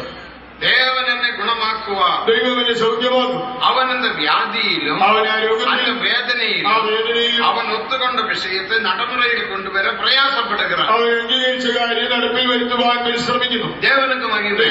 அவர்கள் கடன் வாங்க மாட்டார்கள். കടം വാങ്ങുകയില്ല.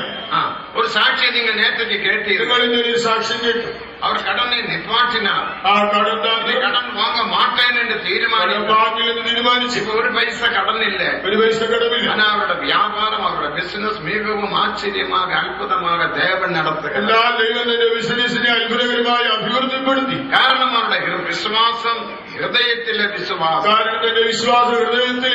மூத்த குமாரனோட விசுவாசம். അതാണ് മൂത്തവന്റെ വിശ്വാസം. அந்த விசுவாசத்தினால் ஹிருதய விசுவாசத்தினால் மட்டும்தான் நீ உலகத்தை ஜெயிக்க ആ முடியும். ഹൃദയ വിശ്വാസത്താൽ മാത്രമേ ലോകത്തെ ജയിക്കാൻ കഴിയൂ. பாவத்தை ஜெயிக்க முடியும். പാപത്തെ ജയിക്കാൻ കഴിയും. மாம்சத்தை ஜெயிக்க முடியும். ജഡത്തെ ജയിക്കാൻ കഴിയും. எல்லாவற்றை ஜெயிக்க முடியாது. എല്ലാവരും ജയിക്കണമില്ല. நாம சுத்திகரிப்பு கூட்டங்களில் பல பல தீர்மானங்கள் செய்கிறோம். നാം ശുദ്ധീകരണ യോഗങ്ങളിൽ പല இனி തീരുമാനങ്ങളും நான் அப்படி செய்ய மாட்டேன். ഞാൻ ഇങ്ങനെ இனி ചെയ്യും. பைபிள் வாசிப்பேன். ബൈബിൾ இனி വായിക്കും. ஒழுங்காக கூட்டத்துக்கு போவேன். ക്രമമായി മീറ്റിംഗിന് പോകും. இனி வீட்டில் கலாபம் செய்ய மாட்டேன். വീട്ടിൽ ഞാൻ ഈ വഴക്കുണ്ടാക്കില്ല. எதிர்த்து பேச மாட்டேன் എതിർത്ത് പറയില്ല. என்றெல்லாம் நாம் அறிக்கை கூட்டத்திலே அறிக்கை செய்கிறோம். അങ്ങനെയെല്ലാം നമ്മൾ ആ ശുദ്ധീകരണ യോഗത്തിലേക്ക് പറയുന്നു, தீர்மானிக்கிறோம். ஆனா அடுத்த நிமிடத்தில் என்ன செய்கிறோம்? ഞാൻ അടുത്ത നിമിഷം എന്ത് ചെയ്യുന്നു? உடனே அதெல்லாம் உடைத்து நாம் பாவம் செய்கிறோம். ഉടനെ അതെല്ലാം ഒടിച്ച് പറഞ്ഞു. உண்ட விசுவாசம் மனதிலே விசுவாசம். ആ വിശ്വാസം മനസ്സിലെ വിശ്വാസം. மனதிலே விசுவாசத்தினால் ஒன்றுமே நீ பெற்றுக்கொள்ள முடியாது. മനസ്സിലെ വിശ്വാസത്താൽ ഒന്നും പ്രാപിക്കില്ല. உனக்கு வசனங்கள் தெரியும், വചനങ്ങൾ അറിയാം, உனக்கு உபதேசம் தெரியும், ഉപദേശം അറിയാം, உனக்கு பாடல்களை தெரியும். പാട്ടുകൾ അറിയാം. ஒருவேளை பழைய விசுவாசியோ புதிய விசுவாசியோ ஆயிருக்கலாம். പഴയ വിശ്വാസിയോ പുതിയ വിശ്വാസിയോ, பழைய ஊழியக்காரனோ புதிய ஊழியக்காரனோ ஆயிருக்கலாம். ഈ പഴയ വേലക്കാരനോ പുതിയ വേലക്കാരനോ ആകാം. தேவனுக்கு மகிமை. ദൈവത്തിന് മഹത്വം. உனக்கு அநேக சத்தியங்கள் தெரியும், അനേക സത്യങ്ങൾ അറിയാം. பாராமல் சொல்ல தெரியும். பாராமல் മനഃപ്പാടമായിട്ട് അറിയാം. தேவனுக்கு மகிமை. ദൈവത്തിന് മഹത്വം. முன்காலத்திலே മുൻകാലങ്ങളിൽ நம்ம சில்ட்ரன்ஸ் கன்வென்ஷனில் வசன போட்டி வைப்போம். ചിൽഡ്രൻസ് കൺവെൻഷനുകളിൽ വാക്യ മത്സരം നടത്തും. ஒரு முறை வசன போட்டி வைத்து ഒരിക്കൽ വാക്യ മത്സരം വെച്ച് அந்த பையங்கள் 3500 வசனங்களுக்கு மேல ആ படித்தார்கள். കുട്ടികൾ 3500-ൽ പരവചനം പഠിച്ചു. 3 நாளாயும் வசன போட்டி முடிவுக்கு 3 வரவில்லை. നാളായിട്ട് വാക്യ മത്സരം തീരുന്നില്ല. போட்டி நடந்து கொண்டே ആ இருந்தது. മത്സരം തുടരുന്നു. அப்ப பாஸ்டர் பிலிப் சாண்டபிள்ளை சொன்னார், പാസ്റ്റർ ഫിലിപ്പ് ചാണ്ടപ്പിള്ള இந்த പറഞ്ഞു, 4 பேருக்கு கடைசியாக 4 பேர் ഒടുവിൽ 4 പേർ അവശേഷിച്ചു. தேவனுக்கு மகிமை. 4 பேருக்கும் ஃபர்ஸ்ட் பிரைஸ் கொடுப்போம். 4 പേർക്ക് ഒന്നാം அந்த സമ്മാനം. கூட்டம் முடிக்க வேண்டும். ഈ മത്സരം തീർക്കണം. 3 நாள் 1 ஆகிவிட்டது. നാളായി. எல்லாரும் வீட்டுக்கு போக வேண்டும். എല്ലാവരും വീട്ടിൽ പോയി. அது சனிக்கிழமை. അത് ശരിയാണ്. ராத்திரி கூட்டத்துக்கு போக வேண்டும். രാത്രി യോഗത്തിന് പോകണം. ஒரு பையன் எழும்பி சொன்னான், ഒരു പയ്യൻ എഴുന്നേറ്റ് പറഞ്ഞു, ஐயா പക്ഷേ நான் இத்தனை வசனம் படித்து வந்திருக்கிறேன், ഞാൻ ഇത്രയും വാക്യം പഠിച്ചു വന്നതാണ്. அதனால 4 பேரையும் தனியாக வச்சு மறுபடியும் போட்டி நடக்கட்டும். 4 പേരെയും മാത്രം വെച്ചുകൊണ്ട് മത്സരം തുടരട്ടെ. தேவனுக்கு மகிமை. ദൈവത്തിന് മഹത്വം. அதுக்கு ஒரு ஆள் ஃபர்ஸ்ட் பிரைஸ் வந்தான். അതിൽ ഒരാൾ அப்ப ഒന്നാമത്. நம்முடைய பிள்ளைகள் பாருங்க 4000 வசனம் 3500 வசனத்துக்கு மேல அந்த நாட்களில் படிப்பார்கள். നമുക്ക് അന്ന് നമ്മുടെ കുട്ടികൾ 3500 4000 വചനത്തിലും പഠിക്കും. வசனங்கள் சொன்ன உடனே பைபிள் திறக்காமலே அவன் வசனத்தை சொல்லுவான். തെളിവ് പറയുമ്പോൾ ബൈബിൾ തുറക്കാതെ വചനം പറഞ്ഞു. பைபிள் திறக்கிறதே இல்ல, ബൈബിൾ തുറക്കാതെ திறந்து வச்ச வசனத்தை சொல்லுவான். തുറന്നു വെച്ച് വചനം ஆனா പറഞ്ഞു. அவனுக்கு அந்த வசனம் எல்லாம் ആ தெரிகிறது. വചനമെല്ലാം അറിയാം. தேவனுக்கு மகிமை. ദൈവത്തിന് മഹത്വം. அப்படி வசனம் தெரிந்ததினாலே അങ്ങനെ വചനം അറിയാവുന്നത് நீ കൊണ്ട് ஜீவியத்தில் ஜீவிக்க முடியாது. ജയജീവിതം നയിക്കാൻ പറ്റില്ല. அந்த வசனத்தை நடைமுறையில் கொண்டு வர ആ வேண்டும். വചനം നടപ്പിൽ വരുത്തണം. ஹிருதய விசுவாசத்தில் வர வேண்டும். ഹൃദയത്തിൽ വിശ്വാസമായി அதை ஒத்துக்கொள்ள வேண்டும். അത് സമ്മതിക്കണം. ஒத்துக்கொண்டதை நீ நடைமுறையில் கொண்டு வர வேண்டும். അംഗീകരിച്ച നടപ്പിൽ വരുത്തണം. அப்படிப்பட்டவர்களுக்கு தான் ஜெய ஜீவியம் செய்ய முடியும். അങ്ങനെയുള്ളവർക്ക് മാത്രമേ ജയജീവിതം കഴിയും. தேவனுக்கு மகிமை. ദൈവത്തിന് മഹത്വം. ஒரு நாளைக்கு பாஸ்டர் ஏசு തോമസ് சிலோனில் இருக்கிற நாட்கள் ഒരു ദേശീയ ശ്രീലങ്കയിലുള്ളപ്പോൾ அவரு ஒரு காரில் பயணம் செய்து போனார். பெட்ரோல் தீர்ந்ததினால பெட்ரோல் பங்கில் வண்டி நிப்பாட்டி பெட்ரோல் அடித்தார். കാറിൽ യാത്ര ചെയ്യുമ്പോൾ പെട്രോൾ തീർന്നതുകൊണ്ട് പെട്രോൾ പമ്പിൽ നിർത്തി വാങ്ങാൻ പെട്രോൾ അടിച്ചു. அந்த வழியாக அது ரோட் சைடில் உள்ள ஒரு பெட்ரோல் பங்க். അത് റോഡ് സൈഡിലുള്ള ഒരു പെട്രോൾ പമ്പ്. அந்த வழியாக ஒரு சன்னியாசி ருத்ராட்ச மாலையெல்லாம் போட்டு சிவப்பு வஸ்திரத்தை தரித்து கட்ட கட்டியான வஸ்திரத்தை தரித்து முடியெல்லாம் நீட்டி தாடியெல்லாம் நீட்டி ஒரு சன்னியாசி நடந்து போனான். രുദ്രാക്ഷമാലയൊക്കെ ധരിച്ച് കാഷായ വസ്ത്രധാരിയായിട്ട് പരിക്കൽ വസ്ത്രങ്ങൾ സന്യാസിനെ പോയി. இந்த கார் பக்கத்தில் வந்து കാറിനടുത്ത് വന്നിട്ട് ஏசி തോമസ് ഉറ്റു பார்த்து പാസ്റ്റർ തോമസിനെ ശ്രദ്ധിച്ചു. முதலில் அவர் கொஞ்சம் பயந்தார். താൻ ആദ്യം ഒന്ന് പകച്ചു. உற்று பார்த்து கண்ணெல்லாம் மாட்டி കണ്ടൊക്കെ ഉരുട്ടി നോക്കി. இப்படி பார்த்துட்டு തുറച്ചു നോക്കി. திடீரென்று சத்தமாக சொன்னார், പെട്ടെന്ന് ഉറക്കം പറഞ്ഞു, இவர் பரிசுத்தவான், ഇദ്ദേഹം ഒരു വിശുദ്ധൻ, இவர் ஒரு ஜெயாளி, താൻ ഒരു ജയശാലി, இவர் தேவனுடைய மனுஷன். താൻ ദൈവപുരുഷൻ. இந்த 3 வார்த்தையை சொன்னான். ഈ 3 വാക്ക് പറഞ്ഞു. அப்போது இயேசுவை பற்றி மனதில் கொஞ்சம் இளைப்பாறு. യേശുവിന് അല്പം ഒരു സമാധാനം. இவர் தேவனுடைய மனுஷன், താൻ ദൈവപുരുഷൻ. பப்ளிக்கே சொல்லுகிறார். പൊതുവിൽ വിളിച്ചു. இவருக்கும் அவருக்கும் பழக்கம் இல்லை, തമ്മിൽ പരിചയമില്ല. தேவனுக்கு மகிமை. ദൈവത്തിന് മഹത്വം. சாதாரண இந்த ட்ரெஸ் தான் போட்டிருக்கிறார். സാധാരണ ഇതുപോലത്തെ ഒരു ഡ്രസ്സാണ് ധരിച്ചിരിക്കുന്നത്. இதுல எந்த வித்தியாசம்? ഇതിലെന്തെങ്കിലും പ്രത്യേകത? ஆனால் அந்த சன்னியாசி சொல்லுகிறார், இவர் தேவனுடைய மனுஷன், താൻ ദൈവപുരുഷൻ. இரண்டாவது இவர் பரிசுத்தவான், രണ്ടാമതായി താൻ ഒരു വിശുദ്ധൻ, மூன்றாவது இவர் ஜெயாளி. മൂന്നാമതായി താൻ ഒരു ജയാളി. அப்போது இயேசு வெளியே வந்தார். ഇവിടെ യേശുവിൻ പുറത്തു വന്നു. அவரை கூட்டிக்கொண்டு கொஞ்சம் தள்ளி நின்றார். തനി ഒന്ന് മാറ്റി നിർത്തി സംസാരിച്ചു. என்னை பார்த்து நீங்க இப்படி எப்படி சொல்லலாம் என்று சொன்னேன். നിങ്ങൾ എന്തുകൊണ്ടാണ് എന്നെ നോക്കി ഇതൊക്കെ പറയുന്നത്? உங்களை பார்த்தால் ஒரு சன்னியாசி என்று சொல்லலாம். താങ്കളെ കണ്ടാൽ ഒരു സന്യാസിയാണെന്ന് പറയുന്നത്. நெற்றியில் அந்த பட்டரெல்லாம் போட்டு ആ നെറ്റിയിൽ ഭസ്മമൊക്കെ ഉണ്ട്. முடி நீட்டி இருக்கு, താൻ മുടി നീട്ടി, താടിയുണ്ട്, രുദ്രാക്ഷ മാലയുണ്ട്, രുദ്രാക്ഷമാലയുണ്ട്, കാവി വസ്ത്രം, കാഷായ വസ്ത്രമുണ്ട്, எல்லாம் ഉണ്ട്. എല്ലാം ഉണ്ട്. உங்களை பார்த்தா உடனே சன்னியாசி என்று சொல்லலாம். താങ്കളെ കണ്ടാൽ ഒരു ഋഷിമുനിയാണ്. இது சாதாரண சிலோன் தேசிய வஸ்திரம். എന്നാൽ ഇത് ശ്രീലങ്കയിലെ ദേശീയ വസ്ത്രം മാത്രമല്ല. இது சிலோன் வஸ்திரம், தேசிய வஸ்திரம். ഇത് ശ്രീലങ്കയിലെ അന്നത്തെ ദേശീയ. அங்கேயுள்ள மந்திரிமாரெல்லாம் இந்த வஸ்திரம் தான் போடுவாங்க. അവിടെയുള്ളതായ മന്ത്രിമാരും ഇങ്ങനെയുള്ള വസ്ത്രം ധരിക്കും. சாதாரண மக்களும் இந்த வஸ்திரம் தான் போடுவாங்க. സാധാരണക്കാരും ഈ വസ്ത്രം ധരിക്കും. தேவனுக்கு மகிமை. ദൈവത്തിന് அப்ப என்னை பார்த்தோடு தேவனுடைய மனுஷன் என்று எப்படி நீ சொல்லலாம்? എന്നെ കണ്ടാൽ ഒരു ദൈവപുരുഷനെന്ന് എങ്ങനെ പറയാം? ഞാൻ ഒരു പരിശുദ്ധവാൻ എന്ന് എപ്പടി നിങ്ങൾക്ക് சொல்ல முடியும்? ഞാനൊരു വിശുദ്ധനെന്ന് എങ്ങനെയാണ് പറയുന്നത്? ഞാൻ ഒരു ജയാളി എന്ന് சொன்னீங்களே, அது எப்படி? ഞാനൊരു വിശുദ്ധൻ എന്ന് പറഞ്ഞല്ലോ, എങ്ങനെ? அவர் சொன்னார், ഞാൻ അങ്ങ് വന്നപ്പോൾ, ഞാൻ അവിടെ വന്നപ്പോൾ என்னோட மனதுக்குள்ள ஆரோ பேசுறது போல ஒரு சத்தம் கேட்டேன். എന്റെ മനസ്സിൽ ആരോ മന്ത്രിക്കുന്നത് പോലെ ഒരു ശബ്ദം കേട്ടു. ഇവരെ നോക്കി പാറുங்கள் சத்தம். ഇദ്ദേഹത്തെ ശ്രദ്ധിക്കാൻ പറഞ്ഞു. ഞാൻ അങ്ങ് നിன்று, ഞാൻ അവിടെ നിന്നു. உங்களை നോക്കി പാർന്നു. താങ്കളെ ശ്രദ്ധിച്ചു. எனக்கு உங்களை தெரியாது. എനിക്ക് താങ്കളെ അറിയില്ല. தேவனுக்கு மகிமை. ദൈവത്തിന് വന്നു. உடனே ஆண்டவர் எனக்குள்ள ஒரு சத்தம் உண்டாയി. ഉടനെ എന്റെ ഉള്ളിൽ ഒരു ശബ്ദം. தேவனுடைய மனுஷன், അദ്ദേഹം ദൈവപുരുഷൻ, இவர் பரிசுத்தவான், താനൊരു വിശുദ്ധൻ, இவர் ஜெயாளி താനൊരു ജയാളി சொல்ல சொன்னார். പറയാൻ പറഞ്ഞു. அப்படிதான் நான் சொன்னேன். ഞാൻ അതേ വിളിച്ചു പറഞ്ഞു. அது யாருன்னு எனக்கு தெரியாது, ആരെന്നറിയില്ല. நீங்கள் யாருன்னு எனக்கு താങ്കൾ தெரியாது. ആരാണെന്ന് എനിക്കറിയില്ല. அப்ப ஏசப்பட்டன் சொன்னார், യേശുവിൻ പറഞ്ഞു, நீங்க சொன்னது നിങ്ങൾ പറഞ്ഞത് ശരി. ഞാനൊരു ദേവ മനുഷ്യൻ, ഞാനൊരു ദൈവപുരുഷൻ, ഞാനൊരു പരിശുദ്ധവാൻ, ഞാനൊരു വിശുദ്ധനാണ്, ഞാനൊരു ജയാളി. ഞാനൊരു ജയശാലി. அப்ப சன்னியாசி கேட்டா, ആ സന്യാസി ചോദിച്ചു, நீ எப்படி ஜெயஜீவியம் செய்ய முடியும்? താങ്കൾ എങ്ങനെ ജയജീവിതം நான் നയിക്കും? ஜெயஜீவியத்துக்காக ഞാൻ ജയജീവിതത്തിനായി உபவாசம் எடுத்து ഉപവസിക്കുന്നു.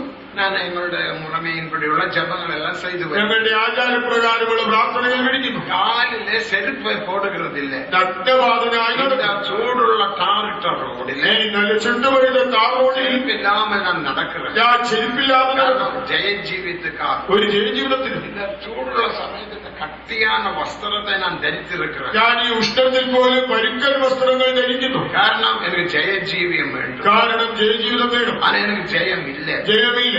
இன்னும் நான் பலவீனத்தில் ஜீவிக்கிறேன். ഞാനിപ്പോഴും നിർഭയനായി ജീവിക്കുന്നു. ஆனா நீ ஒரு ஜெயாளி. നീ ഒരു ജയാളി. இந்த காலில் செருப்புண்டு, കാലിൽ ചെരുപ്പുണ്ട്, நல்ல വസ്ത്രത്തെ ധരിക്കും. നല്ല വസ്ത്രമുണ്ട്. நீ எப்படி ஜீவிக்க முடியும்? എന്നിട്ടും എങ്ങനെ அவ ജയജീവിതം? ஏசப்பட்டன் சத்தியம், எந்த அளவுக்கு மதிக்கிறீர்களோ அந்த அளவுக்கு ஜெயத்தை பெற்றுக் கொள்ளலாம். എത്രത്തോളം മരിക്കുന്നവോ അത്രത്തോളം ജയം പ്രാപിക്കാം. 30% மரித்தால் 30% മരിച്ചാൽ 30% ஜெயம். 30% ജയം. 60% மரித்தால் 60% മരിച്ചാൽ 60% ஜெயம். 60% ജയം. 100% நீ மரித்தால் 100% മരിച്ചാൽ நீ 100% ஜெய ஜீவி. 100% ജയിക്കാം. இதுதான் சத்தியம். ഇതാണ് സത്യം. தேவனுக்கு மகிமை. ദൈവത്തിന് മഹത്വം.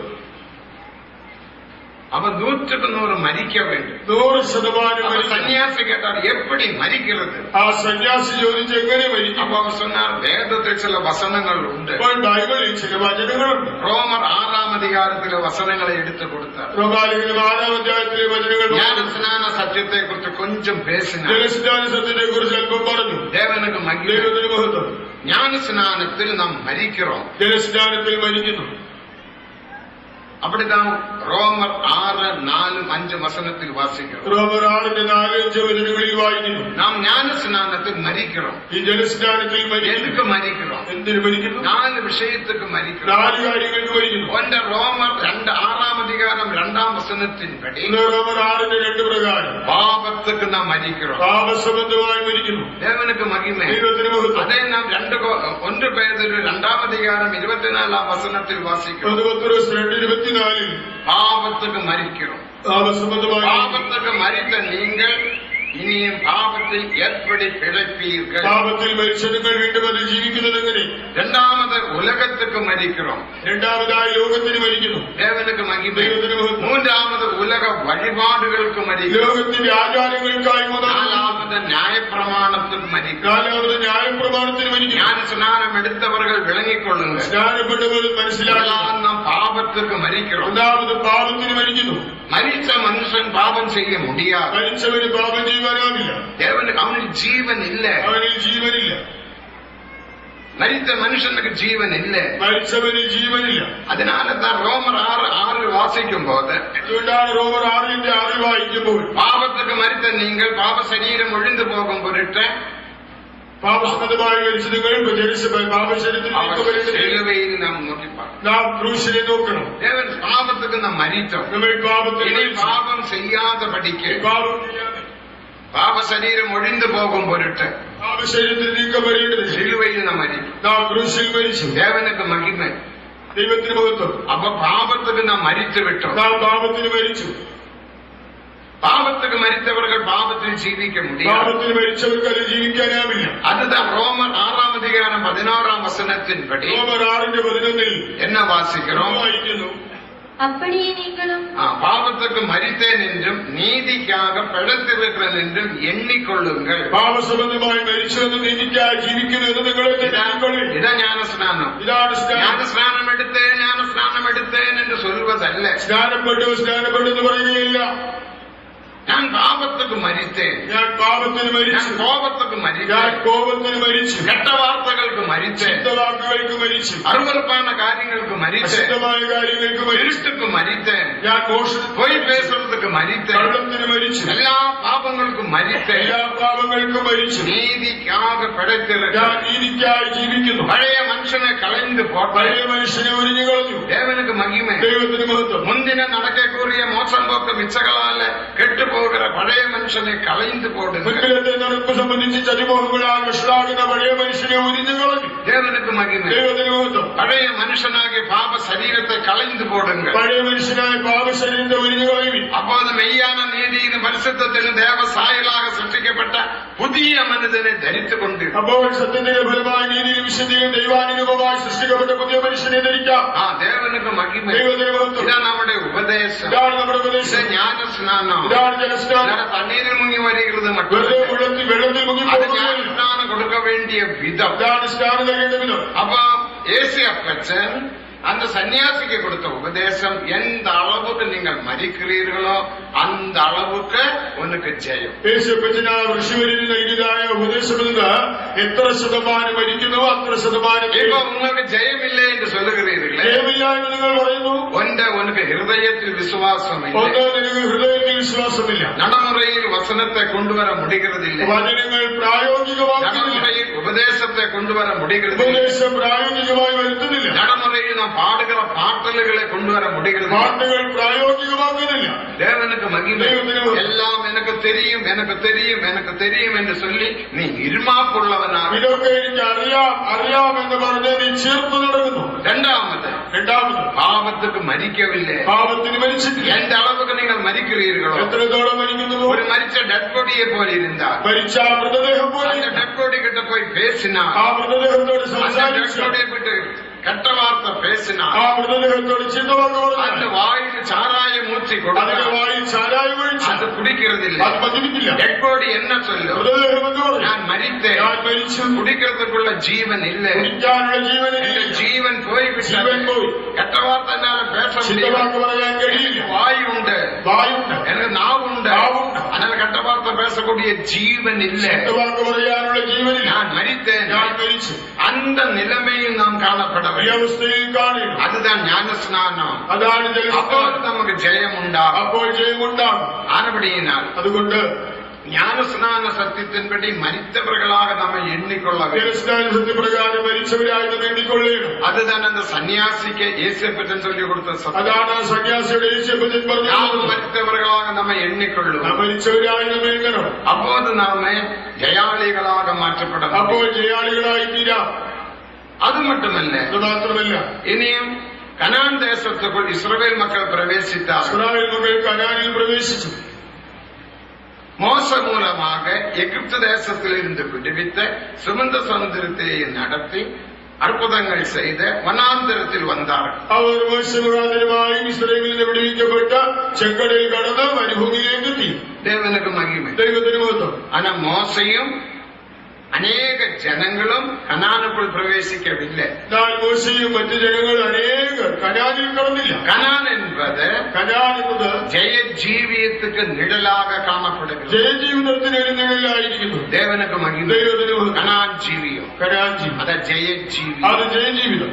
ஆ கனானுக்குள் நீ பிரவேசிக்க வேண்டுமானால் ആ കനാനിൽ കടക്കണമെങ്കിൽ மோசையோடு ஐக்கியப்பட்டால் போதா, മോശയോട് കൂട്ടായ്മ പോലെ அடுத்தது நடத்திப்புകാരൻ ഉണ്ട്. മറ്റൊരു നടത്തിപ്പുക. அவന്റെ പേര് தான் யோசுவா. തന്റെ പേര് യോശുവ. ഈ രണ്ടുപേരും രണ്ട് സുവിശേഷத்துக்கு நிழலாയി இருக்கிறார். രണ്ടുപേരും രണ്ട് സുവിശേഷത്തിന്റെ പ്രതീകങ്ങൾ. மோச விடுதலையின் சுவிசேஷம், മോശ വിടുതലിന്റെ സുവിശേഷം. எகிப்து தேசத்திலிருந்து விடுவித்தார், ഇസ്രായേലിൽ നിന്ന് വിടുവിച്ചു, சிவந்த சமுத்திரத்தை கடக்க செய்தார். ചെങ്കടൽ കടപ്പിച്ചു.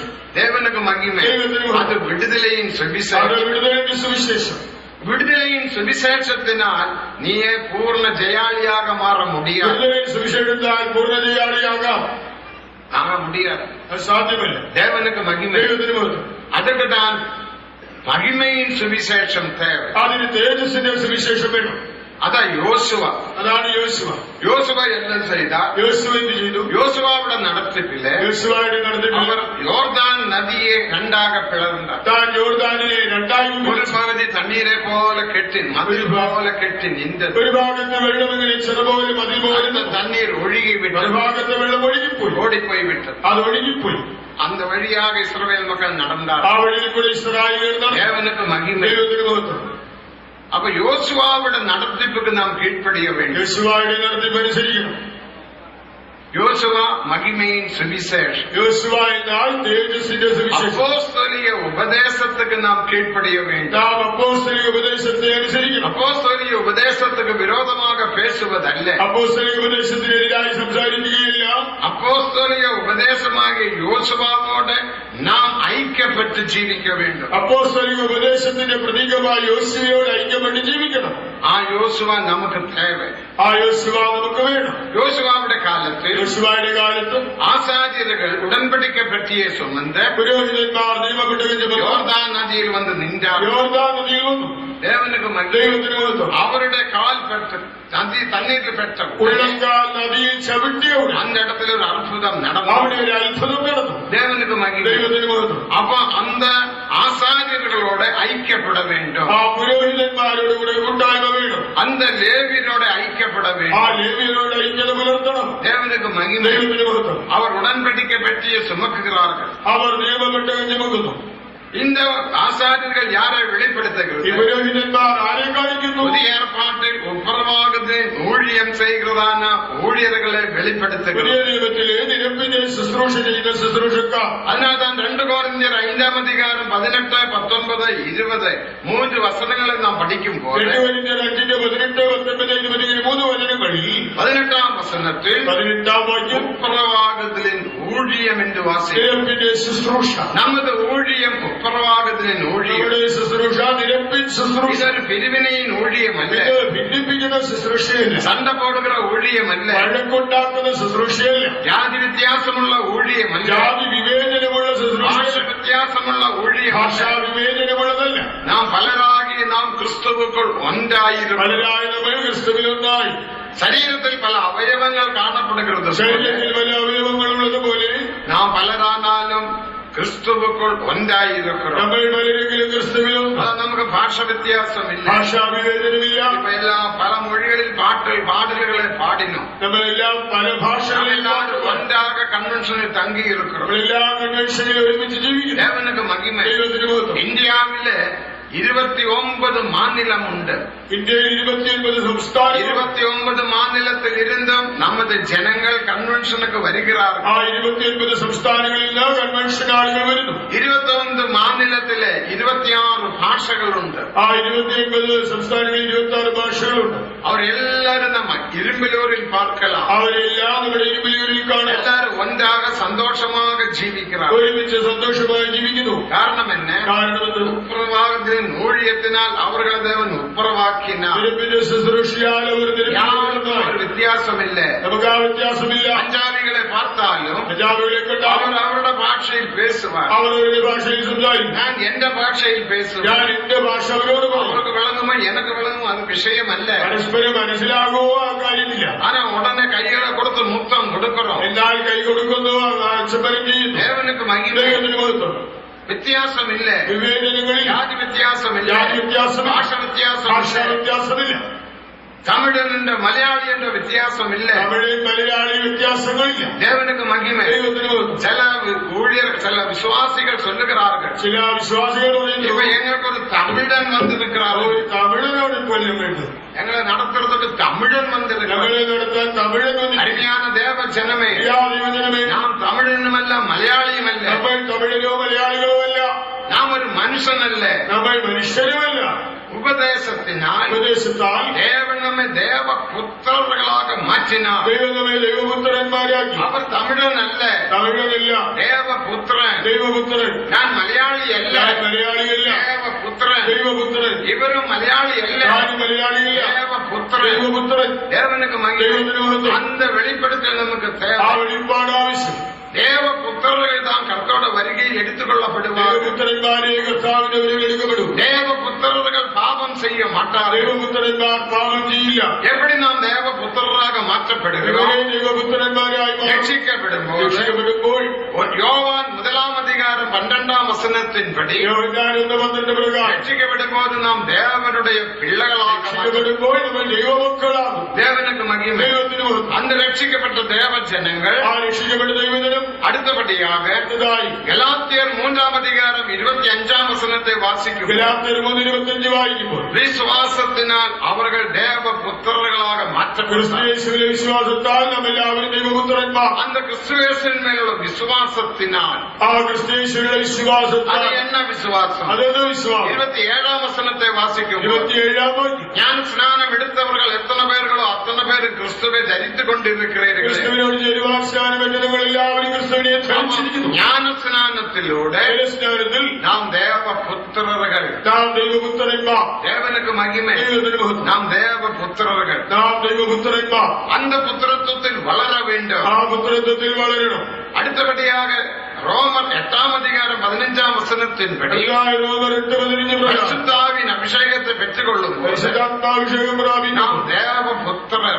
ദൈവപുത്രന്മാർ. പുത്രത്വത്തിൽ വളരുക. ആ പുത്രത്വത്തിൽ വളരുന്നു. അഭിഷേകം വരുമ്പോൾ അഭിഷേകം വരുമ്പോൾ റോമർ 8:15 വാസിക്കണം. റോമർ 8:15 വായിക്കുന്നു. അപ്പൊ പിതാവേന്ന് കൂപ്പിടുന്ന പുത്ര സ്വീകാരത്തെ ദേവൻ നമുക്ക് തന്ന. അപ്പാ പിതാവെന്ന് വിളിക്കുന്ന പുത്രത്വത്തിന്റെ ആത്മാവിനെ ദൈവം തന്നു. മൂന്നാമത് റോമർ 8-ാം അധികാരം 14-ാം വചനത്തിൻപടി റോമർ 8:14 പ്രകാരം ദേവാവിനാൽ നടത്തപ്പെടുகிறവர்கள் ദേവപുത്രர்கள். ദൈവാത്മാവ് നടത്തുന്നവരേവരും ദൈവത്തിന്റെ മക്കളാണ്. ദേവ ആവിയിനാൽ നടത്തപ്പെടുகிறവர்கள். ദൈവത്തിന്റെ ആത്മാവ് നടത്തുന്നവരെ. നമ്മുടെ സഭയ്ക്ക് ഒരു വലിയ നടത്തിപ്പുണ്ട്. ഇവിടെ സഭയ്ക്ക് ഒരു വലിയ നടത്തിപ്പുണ്ട്. ദേവനുക്ക് മഹിമ. ദൈവത്തിന് മഹത്വം. നടത്തിപ്പുകാർ ഏതാവത് ഒരു சொன்னால் നാം അത് എല്ലാവരും കീഴ്പ്പെടുക. നടത്തിപ്പുകാർ നമ്മോട് കൽപ്പിക്കുന്നതെല്ലാം നമ്മൾ ഒരുപോലെ അനുസരിക്കുന്നു. ഒരു നടത്തിപ്പ് നമുക്കുണ്ട്. ഒരു നടത്തിപ്പ് നമുക്കുണ്ട്. അവർ താൻ ദേവപുത്രர்கள். അവരാണ് ദൈവപുത്രന്മാർ. അടുത്ത അടുത്തപടിയാക അടുത്തതായി വേർപെട്ട് ജീവിക്കുന്നവர்கள் ദേവപുത്രர்கள். വേർപെട്ട് ജീവിക്കുന്നവർ ദൈവപുത്രന്മാർ. 2 കൊരിന്ത്യർ 6:16-17 വസനങ്ങൾ വാസിക്കുമ്പോൾ 2 കൊരിന്ത്യർ 6:16-17 അശുദ്ധമാനതെ തൊടാതെ അശുദ്ധമാനതെ ചെയ്യാതെ അശുദ്ധം പ്രവർത്തിക്കരുത്. அப்போது நான் உனக்கு பிதாவாகவும் நீங்கள் எனக்கு குமாரனும் குமாரத்திகளுமாயிருப்பீர்கள். അപ്പോൾ ഞാൻ നിങ്ങൾക്ക് പിതാവ്, നിങ്ങൾ എനിക്ക് പുത്രന്മാരും പുത്രിമാരുമായി. വേർപാട് ജീവിയം മുഖ്യം. വേർപാട് ജീവിതം അത്യാവശ്യം. നമ്മുടെ സഭയിൽ ഒരു വേർപാട് ജീവിയം ഉണ്ട്. നമ്മുടെ സഭയിൽ ഒരു വേർപാട് ജീവിതമുണ്ട്. അത് വേർപാട് ജീവിയത്തെ അടിத்து போடாதிருக்க. ആ വേർപാട് ജീവിതം നശിപ്പിക്കരുത്. ഇന്നേക്ക് പലരും കല്യാണത്തിക്ക് വേർപാട് ജീവിയത്തെ അടിക്ക പ്രയാസപ്പെടുகிறார்கள். പലരും കല്യാണത്തിന് വേർപാട് ജീവിതം നശിപ്പിക്കുവാൻ പ്രയത്നിക്കുന്നു. ദേവനുക്ക് മഹിമ. ദൈവത്തിന് മഹത്വം. ചെന്നൈയിലെ ഒരു കല്യാണത്തിൽ ചെന്നൈയിലെ ഒരു കല്യാണത്തിൽ ഒരു പാർട്ടി വന്ന് சொன்னாங்க. ഒരു പാർട്ടി വന്ന് പറഞ്ഞു, അപ്പച്ചാ ജാ ഒരു ചിന്ന മാല് ഒരു അവിടെ കഴുത്തിൽ പോട്ടു. അവരുടെ കഴുത്തിൽ ഒരു ചെറിയ മാലയിട്ട് പോയി. അത് വെളിയെ തിരിയാണ്ട് ഉള്ളുക്കുള്ള പോടും. ആരും കാണുന്നില്ല, അകത്തിടാം. ഞാൻ വെളിയെ തിരിയാവണ്ട ഉള്ളുക്കുള്ള പോട്ട് എന്നെ പ്രയോജനം. ആരും കാണത്തില്ലെങ്കിൽ പിന്നെ എന്തിനാ അകത്തിടുന്നത്? വെളിയെ പോകണമേ. പിന്നെ പുറത്തിട്ട് കൂടാ. എവിടെയാவது വേർപാട് ജീവിതത്തെ ഉടഞ്ഞ വേണ്ട. എങ്ങനെയെങ്കിലും വേർപാട് ജീവിതം ലംഘിക്കണം. നീ വേർപെട്ട് ജീവിത്താൽ താൻ ദേവകുമാരൻ കുമാരത്തികളാക മാറ്റം. വേർപെട്ട് ജീവിച്ചെങ്കിലേ ദൈവപുത്രന്മാരാ ദേവപുത്രர்கள். ദൈവപുത്രന്മാർ. അടുത്തപടിയാക ശിക്ഷയെ സഹിക്കുന്നവர்கள் ദേവപുത്രர்கள். ബാലശിക്ഷകൾ സഹിക്കുന്നവർ ദൈവപുത്രന്മാർ. എബ്രായർ 12-ാം അധികാരം 10-ാം വസനത്തിൽ വാസിക്കും. എബ്രായർ 12:10 വായിക്കുന്നു. ദേവർ ശിക്ഷയെ സഹിക്കുന്നവர்கள் ദേവപുത്രர்கள். ബാലശിക്ഷ സഹിക്കുന്നുവെങ്കിൽ ദൈവപുത്രന്മാർ. കടസിയാക ശുദ്ധീകരിപ്പ് പെറുகிறவர்கள் ദേവപുത്രர்கள். ഒടുവിലായി ശുദ്ധീകരണം ലഭിക്കുന്നവർ ദൈവപുത്രന്മാർ. യോവാൻ 3-ാം അധികാരം 2-3 വസനങ്ങൾ വാസിക്കും. 3:2-3 இப்போது நாம் தேவனுடைய புத்திரர்களாகி നാം ഇപ്പോൾ ദൈവപുത്രന്മാരാകുന്നു. മലയാളത്തിൽ മക്കൾ എന്ന് இருக்கும். മലയാളത്തിൽ മക്കളെന്ന് കാണാം. തമിഴിൽ പിള്ളകൾ എന്ന് இருக்கும். തമിഴിൽ മക്കൾ എന്ന അർത്ഥമാണ്. ദേവനൊക്കെ മഹിമ. ദൈവത്തിന് മഹത്വം. ആനാ നാം ദേവ പിള്ളകളല്ല, ദേവപുത്രர்கள். കാലവിടെ ദൈവ മക്കളില്ല, ദൈവപുത്ര. ആംഗ്ലത്തിൽ സൺസ് ഓഫ് ഗോഡ്, ഇംഗ്ലീഷിൽ സൺസ് ഓഫ് ഗോഡ്. മൂലഭാഷയിലും പുത്രകൾ എന്ന അർത്ഥം. മൂലഭാഷയിലും പുത്രന്മാരെന്നാണ്. இப்போது நாம் ദേവപുത്രர்கள். കാണി നാം ഇപ്പോൾ ജ്ഞാനസ്നാനം എടുത്തോ, അഭിഷേകത്തെ പെற்றுകൊണ്ടു, അഭിഷേകം പ്രാപിച്ചു, നടത്തിപ്പിൻപടി ജീവിക്കണം, പ്രകാരം ജീവിക്കുന്നു, വേർപാട് ജീവിതത്തിൽ ജീവിക്കുന്നു, ശിക്ഷയെ ശിക്ഷ സഹിക്കുന്നു. ഇപ്പോൾ നാം ശുദ്ധീകരിപ്പ് പെറ്റുകൊള്ളുകണം. ഇപ്പോൾ ശുദ്ധീകരണം പ്രാപിക്കുന്നു. ഇപ്പോൾ നാം ദേവനുടെ പുത്രர்களായിരിക്കണം. ഇപ്പോൾ നാം ദൈവപുത്രന്മാർ. ഇനി എവിധമായി ഇരുപ്പോം എന്ന് നമുക്ക് தெரியாது. പിന്നെതാകുമെന്നതിന് വരെ പ്രത്യക്ഷമായില്ല. ദേവനുക്ക് മഹിമ. ആകിലും അവർ മഹിമയിൽ വെളിപ്പെടുമ്പോൾ അവർ ഇരുവണ്ണமாக അവർക്ക് ഒപ്പായിരിപ്പോ അവനെ താലിരിക്കുമെന്ന് കാണുന്നതാണ് അവരോട് സദൃശ്യന്മാരാണ്. அப்படிப்பட்டவர்கள் இந்த நம்பிக்கை உடையவர்கள் அவர் சுத்தமுள்ளவராக இருக்கிறது போல தன்னையும் சுத்திகரிக்கும். അവനിൽ പ്രത്യാശകളവനില്ല, അവൻ നിർമ്മലനായിരിക്കുന്നത് പോലെ തന്നെ തന്നെ നിർമ്മലീകരിക്കും. எப்போதும் நம்மை சுத்திகரிக்க സദാ നമ്മെ ശുദ്ധീകരിക്കണം. தேவனுக்கு மகிமை. ദൈവത്തിന് മഹത്വം. பாவம் செய்தால் மட்டுமல்ல, പാപം ചെയ്താൽ മാത്രമല്ല, எப்போதும் நம்மை சுத்திகரிக்க എല്ലാ സന്ദർഭങ്ങളിലും നമ്മെ ശുദ്ധീകരിക്കണം. നിർമ്മലനാக മാറ്റപ്പെടും. എപ്പോഴും നമ്മളെ നിർമ്മലീകരിക്കണം. அவர்கள் தான் தேவபுத்திரர்கள். അവരാണ് ദൈവപുത്രന്മാർ. எப்படி புத்திரர்கள் தான் தேவனுடைய எக்கால சத்தம் கேட்கும் போது பறந்து உயிர்வார்கள் என்ற ரோமர் 8-ാം അധികാരം 23-ാം വസനത്തിൽ വാസിക്കും. റോമർ 8:23 മനസ്സിലാക്കാം. ഇങ്ങനെ ശുദ്ധീകരണം പ്രാപിച്ചവർക്ക് ആഹ്ലാദം കേൾക്കുമ്പോൾ ദൈവപുത്രന്മാരായി പറഞ്ഞു. നാം ദേവപുത്രர்கள். നാം ദൈവപുത്രന്മാർ. നമുക്ക് ഒരു വ്യത്യാസമില്ല. നമുക്കൊരു വിവേചനം, ജാതി വ്യത്യാസമില്ല, ഭാഷ വ്യത്യാസമില്ല. വ്യത്യാസമില്ല. നാം എല്ലാവരും ദേവപുത്രர்கள். നാം എല്ലാവരും ദൈവപുത്രന്മാർ. இங்க இருக்கிற தேவபுத்திரர்கள் எல்லாம் கரங்களை கொடுத்து அல்லேலியா சொல்லுங்கள்.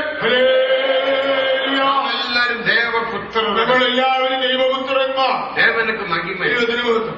அப்படிப்பட்ட தேவபுத்திரர்களுக்கு ദൈവപുത്രന്മാർക്ക് அந்த പുത്രത്വത്തിൽ വളരുമ്പടിயாக ആ പുത്രത്വത്തിൽ വളരണം. അപ്പോസ്തലിക ഉപദേശത്തെ ദേവൻ തന്നാർ. ദൈവം അപ്പോസ്തലിക ഉപദേശം തന്നു. റോമർ 2 കൊരിന്ത്യർ 5-ാം അധികാരം 19-ാം വസനം. 2 കൊരിന്ത്യർ 5:19. அங்க என்ன வாசிக்கிறோம்? അവിടെ വായിക്കുന്നു, ഉപ്രവാദത്തിൻ ഊഴിയത്തിൻ ഉപദേശത്തെ എങ്ങൾക്ക് ഒപ്പടയ്ക്കും. നിരപ്പിന്റെ സുവിശേഷം ഞങ്ങളെ ഫലമേൽപ്പിച്ചിരിക്കുന്നു. അപ്പൊ ഒരു ഉപദേശം, അവിടെ ഒരു ഉപദേശം, அந்த ഉപദേശത്തോട് നാം ഐക്യപ്പെട വേണ്ടും. ആ ഉപദേശത്തോടെ അതാണ് അപ്പോസ്തലിക ഉപദേശം. അതാണ് അപ്പോസ്തലിക ഉപദേശം. അത് എല്ലാ സഭയിലും നാം കേൾക്ക മുടിയാതെ. അത് മറ്റെല്ലാ സഭയിലും കേൾക്കുവാൻ കഴിയില്ല. അതിനാൽ நாம் போதிக்கும் போது சிலர் சொல்லுகிறார்கள் இது துருபதேசம் என்று. അതുകൊണ്ടാണ് നമ്മുടെ ഉപദേശത്തെ ചിലർ ദുരുപദേശം എന്ന് വിളിക്കുന്നത്. ഇത് ദുരുപദേശമല്ല, ഇത് ദുരുപദേശമല്ല, ഇത് മെയ്யான ഉപദേശം, ഇത് സത്യോപദേശം, നമ്മെ മറുരൂപപ്പെടുത്തുகிற ഉപദേശം, രൂപാന്തരപ്പെടുത്തുന്ന ഉപദേശം, പോലെ മാറ്റുகிற ഉപദേശം, യേശുവിനെ പോലെ ആക്കുന്ന ഉപദേശം. அந்த உபதேசத்தோடு நாம் ஐக்கியப்பட வேண்டும். നാം ഈ ഉപദേശത്തോട് ഐക്യപ്പെടുക. അത യോർദാനിൽ அந்த ആസാര്യர்கள் நின்று கொண்டிருக்கிறார்கள். പുരോഹിതന്മാർ യോർദാനിൽ നിൽക്കുന്നു. അവരോട് നാം ഐക്യപ്പെട வேண்டும். അവരോട് ഐക്യത വേണം. അപ്പൊ ഊഴിയர்களுടെ അടയാളം என்ன? വേലക്കാരുടെ ലക്ഷണമെന്ന് தேவனுக்கு மகிமை. ദൈവത്തിന് മഹത്വം. വേദത്തെ എടുത്തവനെല്ലാം ഊഴിയர்கள் എന്ന് சொல்ல முடியாது. ബൈബിൾ കയ്യിലെടുത്തവനെല്ലാം വേലക്കാരനല്ല. ஊழியர்களுக்கு சில தகுதிகள் உண்டு. ശുശ്രൂഷകർക്ക് ചില യോഗ്യതയുണ്ട്. അതിൽ முதலாம் தகுதி ഒന്നാമത്തെ യോഗ്യത എബ്രയർ 5-ാം അധികാരം 4-ാം വചനത്തിൻപടി എബ്രായർ 5:4 പ്രകാരം ആരോനെ പോലെ അടയ്ക്കപ്പെടാமல் താനാക സ്വയமாக இந்த கனமான ஊழியத்தை ஒருவனாலும் செய்ய முடியாது. അവരെ പോലെ വിളിക്കപ്പെട്ടവനില്ലാതെ ആരും ഈ സ്ഥാനം സ്വതവേ എടുക്കുന്നില്ല. ആനപ്പെട്ടാൽ ആരോനെ പോലെ ഒരു അழைപ്പ് നമുക്ക് தேவை. അവരൊരു സമാനമായ ഒരു വിളി നമുക്ക് വേണം. 1972 ഡിസംബർ മാസം 30-ാം തീയതി ശനിക്കിഴമ பிற்பகல் 3 மணிக்கு தேவன் என்னை அழைத்தார். 1972 ഡിസംബർ 30 ശനിയാഴ്ച ഉച്ചയ്ക്ക് ശേഷം 3 മണിക്ക് ദൈവം എന്നെ വിളിച്ചു. ഇതൊരു സ്വപ്നമല്ല, ഒരു സ്വപ്നമല്ല. രാത്രി തൂങ്ങുമ്പോൾ ഉണ്ടാകുന്ന ഉറക്കത്തിൽ കണ്ട സ്വപ്നമല്ല. പകലിൽ നടന്ന സംഭവം. പകലിൽ കണ്ട பெரிய விபத்துக்குள்ளான ഒരു അപകടമുണ്ടായി. அந்த மூக்கானது உடைந்து விட்டது. മൂക്ക് തകർന്നു. தேவனுக்கு மகிமை.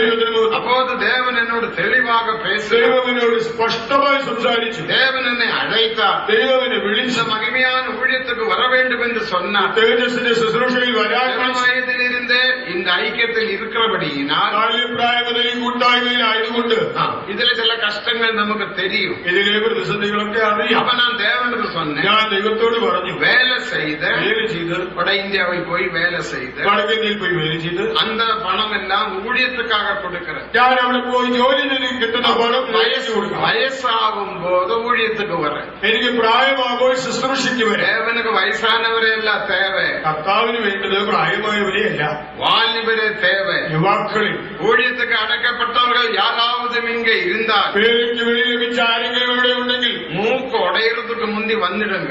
മൂക്കിന്റെ പാലം പൊട്ടുന്നതിന് മുമ്പേ കൊണ്ടുവരണം. எந்த பாலம் உடைஞ்சு போச்சு, എന്റെ പാലം പൊട്ടി. அதான் கருப்பா இருக்கு. കരിവാടി கிளாஸ் போடுறதுனால உள்ள கருப்பு அல்ல, ഇതാ ഗ്ലാസിട്ട കരിവാടിപ്പല്ല, பயங்கர ஆக்சிடென்ட். ഒരു വലിയ അപകടം. மூக்கு உடைஞ்சு போச்சு. ആ മൂക്കിന്റെ പാലം தேவன் பேசினார். ദൈവം സംസാരിച്ചു. இது மகிமையான ஊழியம், ഇതൊരു മഹത്വമായ மகிழ்ச்சியின் ஊழியம், ഇത് സന്തോഷമുള്ള വേല, சமாதான ஊழியம். സമാധാനമുള്ള വേല. 53 வருஷமாக நான் இந்த ஊழியம் செய்கிறேன். 20 വർഷമായി വേല ചെയ്യുന്നു. ஒரு நாளும் கூட எனக்கு ஒரு அதைரியம் வந்தது. ഒരു നാളിൽ പോലും അധൈര്യം ஒரு വന്നില്ല. நாளும் கூட வேலை விட்டு பின்வாங்க வேண்டும் என்ற எண்ணம் வந்தது. പേര് വിട്ട് പിന്മാറണമെന്നുള്ള ചിന്ത ഒരിക്കലും വന്നില്ല. ஆனால் ஊழிய பகுதியில் பல கஷ்டங்கள், தொல்லகள், துன்பங்கள் எல்லாம் இருக்கக்கூடும். ഋഷയിൽ പല കഷ്ടങ്ങളും പ്രതിസന്ധികളും அதையாம் நம்முடைய மகிமைக்காக നമ്മുടെ മഹത്വത്തിനായി ஆக அழைக்கப்படாமல் தானாக சுயமாக இந்த கனமான ஊழியத்தை ஒருவனாலும் செய்ய முடியாது. ആകയാൽ വിളിക്കപ്പെടാതെ സ്വയമായി വേല ചെയ്യുവാൻ ആർക്കുമാവില്ല. இரண்டாவது தகுதி, രണ്ടാമത്തെ യോഗ്യത லூக்கா 24-ാം അധികാരം 49-ാം വചനത്തിൻപടി 24:49 പ്രകാരം கர்த்தாவின் அபிஷேகத்தை அந்நிய பாஷ அடையாளத்துடன் அவர்கள் பெற்றுக்கொள்ள வேண்டும். അവർ പരിശുദ്ധാത്മാഭിഷേകം അന്യഭാഷ അടയാളത്തോടെ പ്രാപിക്കണം. അതിനാൽ தான் அபிஷேகம் பெற்று 3 வருடமான பிறகுதான் ஊழியத்துக்கு எடுக்கிறார். അതുകൊണ്ടാണ് അഭിഷേകം പ്രാപിച്ച് 3 കൊല്ലം കഴിഞ്ഞാൽ വേലയ്ക്ക് എടുക്കും. அபிஷேகம் பெற்றவர்கள் தெளிவாக அந்நிய பாஷையில் பேச வேண்டும். അഭിഷേകം പ്രാപിച്ചവർ വ്യക്തമായി അന്യഭാഷ പറയണം. ஏதோ ஒன்று பேசினால் போதாது, എന്തെങ്കിലും പറമ്പിയാൽ പോരാ, நல்ல தெளிவாக அந்நிய பாஷையில் பேச வேண்டும். സ്ഫുടമായി അന്യഭാഷ പറയണം. அந்நிய பாஷை பேசும்போது അന്യഭാഷ പറയുമ്പോൾ அது எனக்கு இளைப்பாறுதல் உண்டாகும், അതിൽ നിനക്കൊരു സ്വസ്ഥത, அது எனக்கு ஆறுதல் உண்டாகும். വിശ്രാമം ലഭിക്കും. அதனால தேவான்புடைய இருதயத்தில் ஊற்றி ദൈവസ്നേഹത്തിന്റെ ഉള്ളത്തിൽ தேவ പകരപ്പെടും. நீதியை பெற்றுக்கொள்ள, ദൈവനീതി പ്രാപിക്കും. தெய்வீக சமாதானத்தை பெற்றுக்கொள்ள, ദൈവിക സമാധാനം ലഭിക്കും. தெய்வீக சந்தோஷத்தை பெற்றுக்கொள்ள, ദൈവിക സന്തോഷം ലഭിക്കും. இப்படி 75 ஆசீர்வாதங்கள் പിന്നെ பெற்றுக்கொள்ள. 75 അനുഗ്രഹങ്ങൾ அதாவது அந்நிய பாஷையில் தெளிவாக நாம் பேச வேண்டும். അതിനാണ് നമ്മൾ അന്യഭാഷ വ്യക്തമായി പറയേണ്ടത്. ஊழியர்களும் தெளிவாக அந்நிய பாஷையில் பேச வேண்டும். വേലക്കാരൻ എല്ലാം വ്യക്തമായി അന്യഭാഷ പറയണം. சிலர் பேசுறதே இல்லை. ചിലരങ്ങനെ പറയാറേ ഇല്ല. தேவனுக்கு மகிமை. ദൈവത്തിന് മഹത്വം. அப்படி நீ பேசாவிட்டால் இளைப்பாறுதல் இல்லாமல் போய்விடும். നീ സംസാരിച്ചില്ലെങ്കിൽ നിന്റെ ഉള്ളിൽ സ്വസ്ഥത ഉണ്ടാകില്ല. அதுதான் இரண்டாவது தகுதி. അതാണ് രണ്ടാമത്തെ യോഗ്യത. இனி மூன்றாவது தகுதி. മൂന്നാമത്തെ യോഗ്യത 2 കൊരിന്ത്യർ 5:16 2 കൊരിന്ത്യർ 5:16 മാംസത്തിൻപടി ഒരുവനെയും അറിയ, ജഡപ്രകാരം ആരെയും അറിയുന്നില്ല. മാംസത്തിൻപടി ഒരുവനെയും അറിയാത്ത ആരെയും ജഡപ്രകാരം അറിയുന്നില്ല. അടുത്ത തകുതി. അടുത്ത യോഗ്യത அவர்கள் விசுவாசத்தில் ஜீவிக்க வேண்டும். അവർ വിശ്വാസത്തിൽ ജീവിക്കണം. தேவனுக்கு மகிமை. ദൈവത്തിന് മഹത്വം. இந்த കൺവെൻഷൻ നടത്തിനோം. കൺവെൻഷൻ எல்லாம் விசுவாசத்தில் தான். ഇതെല്ലാം വിശ്വാസത്താൽ. ഒരു നാളും കൂടെ ഒരു സ്തോത്ര കാഴ്ച നാം എടുക്കവില്ലേ. ഒരു ദിവസം പോലും സ്തോത്ര കാഴ്ച എടുത്തില്ലല്ലോ. ഒരു കാണിക്കപ്പെട്ടി നാം എങ്കും വെക്കവില്ല. നേർച്ചപ്പെട്ടി എവിടെയും വെച്ചിട്ടില്ല. தேவனுக்கு மகிமை. ദൈവത്തിന് മഹത്വം. വിശ്വാസത്തിൽ നാം എല്ലാം ചെയ്യും. നാം എല്ലാം വിശ്വാസത്തിൽ ചെയ്യുന്നു. 2 കൊരിന്ത്യർ 5:6 2 കൊരിന്ത്യർ 5:6 പ്രകാരം അടുത്തപടിയാക അടുത്തത് ഒരു പ്രതിഷ്ഠയും ജീവിക്കും. ഒരു പ്രതിഷ്ഠയുടെ ജീവിതം. தேவனுக்கு மகிமை. ദൈവത്തിന് മഹത്വം. ലൂക്ക 14:26-33 ലൂക്കോസ് 14:26-33 പ്രകാരം ജീവനുള്ള 7 കാര്യങ്ങളെ അവர்கள் പ്രതിഷ്ഠ செய்ய வேண்டும். അവർ ജീവനുള്ള 7 കാര്യങ്ങൾ പ്രതിഷ്ഠിക്കണം. அதுதான் தகப்பன், தாய், சகோதரன், சகோதரி, மனைவி, பிள்ளைகள் சொந்த ஜீவனையும் வெறுக்காவிட்டால் എന്ന കനமான ഊഴിയം ചെയ്യ முடியும். അപ്പനമ്മ, ഭാര്യ, ഭർത്താവ്, മക്കൾ, സഹോദരങ്ങൾ, സഹോദരികൾ സ്വന്തം ജീവനെയും പകിക്കുന്നില്ല എങ്കിൽ എന്നെ പിൻഗമിക്കാൻ കഴിയില്ല. தேவனுக்கு மகிமை. ദൈവത്തിന് മഹത്വം. അതൊരു പ്രതിഷ്ഠ. അതൊരു പ്രതിഷ്ഠ. അടുത്ത ഒരു പ്രതിഷ്ഠയുണ്ട്. അടുത്തൊരു പ്രതിഷ്ഠ. അതുதான் മത്തേയു 19 മത്തായി 19 12 12 വാക്യം. അന്നക പ്രതിഷ്ഠയും ജീവിക്കും. ഷണ്ണന്മാരെന്ന പ്രതിഷ്ഠയുള്ള ജീവിതം. தேவனுக்கு மகிமை. ദൈവത്തിന് മഹത്വം. പ്രതിഷ്ഠയിനാൽ നാം ഒരു അന്നകനാക മാറ്റപ്പെടുகிறோம். പ്രതിഷ്ഠയിൽ കൂടി നമ്മൾ ഷണ്ണന്മാരായിത്തീരുന്നു. വെളിപ്പെടുത്തൽ മൂലமாக ഒരു വെളിപ്പാടിലൂടെ നാം സിയോനിൽ പിറக்கிறோம். നാം സിയോനിൽ ജനിക്കുന്നു. 87 സംഗീതം 5 വചനത്തിൽ വാസിക്കുന്നു. 87 സങ്കീർത്തനം 5 വാക്യം. വെളിപ്പെടുത്തൽ മൂലமாக സിയോനിൽ പിറக்கிறோம். ഒരു വെളിപ്പാടിലൂടെ സിയോനിൽ ജനിക്കുന്നു. സിയോനിൽ പിറന്നവനുക്ക് மட்டும்தான் സിയോനിൽ വളര முடியும். സിയോനിൽ ജനിച്ചവനാണ് സിയോനിൽ വളരുവാൻ ഒരു കഴിയും. കടലില് പിറന്നതാന ഒരു മീനുക്ക് കടലിലെ അലകളെ മേற்കൊള്ള முடியும். കടലിൽ ജനിച്ചു വളർന്ന മത്സ്യക്കുഞ്ഞിന് കടലിലെ തിരമാലകളെ അതിജീവിക്കാം. தேவனுக்கு மகிமை. ദൈവത്തിന് മഹത്വം. பெரிய பெரிய அலைகள் அடிக்கும் போது വലിയ തിരമാലകൾ വരുമ്പോൾ சின்ன மீன் அலைகளுக்கு மேல சாடுகிறது. ആ മത്സ്യക്കുഞ്ഞ് അലകൾക്ക് മീനെ എടുത്തു அந்த ചാടുമ്പോൾ அலையினால் அந்த மீன் சாகிறது இல்லை. ആ തിരമാലകൾ ആ മത്സ്യക്കുഞ്ഞിനെ കൊല്ലുകയില്ല. കാരണം அந்த மீன் கடலில் பிறந்தது. അത് കടലിൽ ജനിച്ച മത്സ്യക്കുഞ്ഞ്. கடலில் பிறந்த மீனுக்கு தான் கடலில் வளர முடியும். കടലിൽ ജനിച്ച മത്സ്യക്കുഞ്ഞ് കടലിൽ വളരും. ஆனா നമ്മുടെ ദേശത്തിലെ பெரிய ஒரு ആനയെ പിടിച്ച് എന്നാൽ നമ്മുടെ നാട്ടിലൊരു വലിയ ആനയെ പിടിച്ച് അതിനെ കടലിൽ കൊണ്ട് പോട്ടാൽ കടലിൽ കൊണ്ടുപോയി ഇട്ടാൽ அவரால ஜீவிக்க முடியாது. അവിടെ അതിജീവിക്കില്ല. அந்த திரைகளை ஜெயிக்க ആ முடியாது. തിരമാലകളെ അതിജീവിക്കില്ല. அந்த மீனை போல சந்தோஷமாய் இருக்க ആ முடியாது. മീനിനെ പോലെ ആ വെള്ളത്തിൽ സന്തോഷമായി തുള്ളിക്കളിക്കില്ല. அது சத்து போய்விடும். അത് ചത്തുപോകും. காரணம் என்ன? കാരണം அது கடலில் பிறக்கவில்லை. ജനിച്ചത് കടലിലില്ല. ஆகையால் வெளிப்படுத்தலின் மூலமாக நீ സിയോനിൽ பிறக்கணும். ആകയാൽ വെളിപ്പാടിലൂടെ സിയോനിൽ ജനിക്കണം. அதுக்கு டிகிரி ஒன்றும் தேவையில்லை. അതിന് ഡിഗ്രി ഒന്നും അത്യാവശ്യമില്ല. சிலர் சொல்றாங்க பைபிள் காலேஜில் போய் படிச்ச நல்ல டிகிரி எடுத்தா தான் ஊழியம் செய்ய முடியும். ചിലർ പറയുന്നത് ബൈബിൾ കോളേജിൽ പോയി നല്ല ഡിഗ്രി എടുത്തെങ്കിലേ വേല ചെയ്യാൻ കഴിയും. ஒரு டிகிரியும் தேவையில்லை. ഒരു ഡിഗ്രിയും വേണ്ട. நீ സിയോനിൽ பிறந்தால் போதும். സിയോനിൽ ജനിച്ചാൽ நீ മതി. യെരുശലേമിൽ பிறந்தால் போதுം. യെരൂശലേമിൽ ജനിച്ചാൽ മതി. അതാണ് യോവാൻ 3:3 വാസിക്കും പോത് യോഹന്നാൻ 3:3-5 വചനങ്ങൾ മറുപടിയും പിറവാവിട്ടാൽ പുതുതായി ജനിക്കുന്നില്ല. രാജ്യത്തെ കാണാൻ முடியாது. ദൈവരാജ്യം കാണുകയില്ല. ജലത്തിനാലും ആവിയിനാലും പിറവാവിട്ടാൽ വെള്ളത്താലും ആത്മാവിനാലും ദേവരാജ്യത്തിൽ പ്രവേശിക്ക முடியாது. ദൈവരാജ്യത്തിൽ കടക്കില്ല. മൂന്ന് അനുഭവം എന്ന് നാം ഇത് വാസിക്കുന്നു. 3 വ്യത്യസ്ത അനുഭവങ്ങൾ നിക്കോദീമിനോട് പേസുമ്പോൾ നിക്കോദേമസിനോട് പറയുമ്പോൾ യേശു എന്നെ சொல்லுகிறார். യേശു പറഞ്ഞത് യോവാൻ 3:10 യോഹന്നാൻ 3:10 നീ ഇസ്രായേലിലെ ബോധകനായിരുന്നും ഇസ്രായേലിന് ഉപദേഷ്ടാവായിരുന്നു. നീ ഒരു പ്രമാണിയായിരുന്നും നീ ഒരു പ്രമാണിയായിട്ടും ഇവകളെ അറിയാമൽ இருக்கிறீர்கள். ഈ കാര്യങ്ങൾ അറിയുന്നില്ലയോ?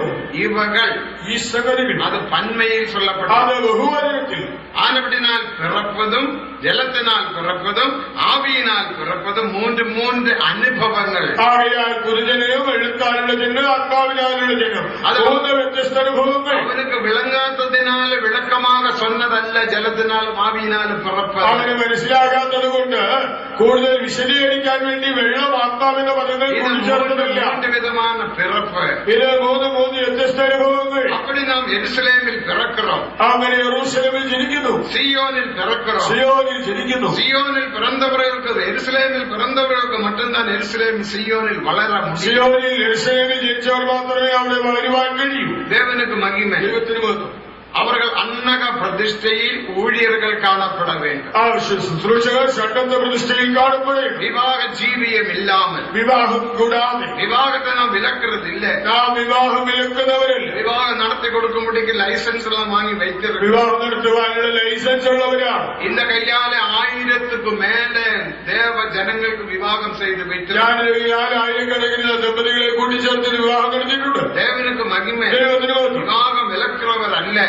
വിവാഹം വിലക്കുന്നവരല്ല. லைசன்ஸ் தேவையில்லை. ലൈസൻസ് தேவையில்லை. ഇല്ലെങ്കിൽ ലൈസൻസ് വേണ്ടതില്ലല്ലോ. தேவனுக்கு ദൈവത്തിന് മഹത്വം. விவாகம் செய்து கொடுக்கிறதுக்காக லைசன்ஸ் கவர்மெண்ட் லைசன்ஸ் வாங்கி வைத்திருக்கிறோம். വിവാഹം നടത്തി കൊടുക്കുവാനുള്ള ഗവൺമെന്റ് ലൈസൻസ് വാങ്ങിയിട്ടുണ്ട്. வருஷம் வருஷம் அதை புதுப்பிக்கிறோம். എല്ലാ വർഷവും പുതുക്കും. தேவனுக்கு மகிமை. ദൈവത്തിന് മഹത്വം. அவர் விவாகத்தை விலக்கிறவர் அல்ல. ഞങ്ങൾ വിവാഹം വിലക്കുന്നവരില്ല. ஆனா ஊழியர்கள் விவாகம் செய்கிறது இல்ல. എന്നാൽ ശുശ്രൂഷകർ വിവാഹം കഴിക്കാൻ காரணம் என்ன? കാരണം 1 കൊരിന്ത്യർ 7-ാം അധികാരം 32-ാം വചനത്തെ വാസിക്കും പോது 1 കൊരിന്ത്യർ 7:32 நாம் என்ன வாசிக்கிறோம்? അവിടെ എന്ത് വായിക്കുന്നു?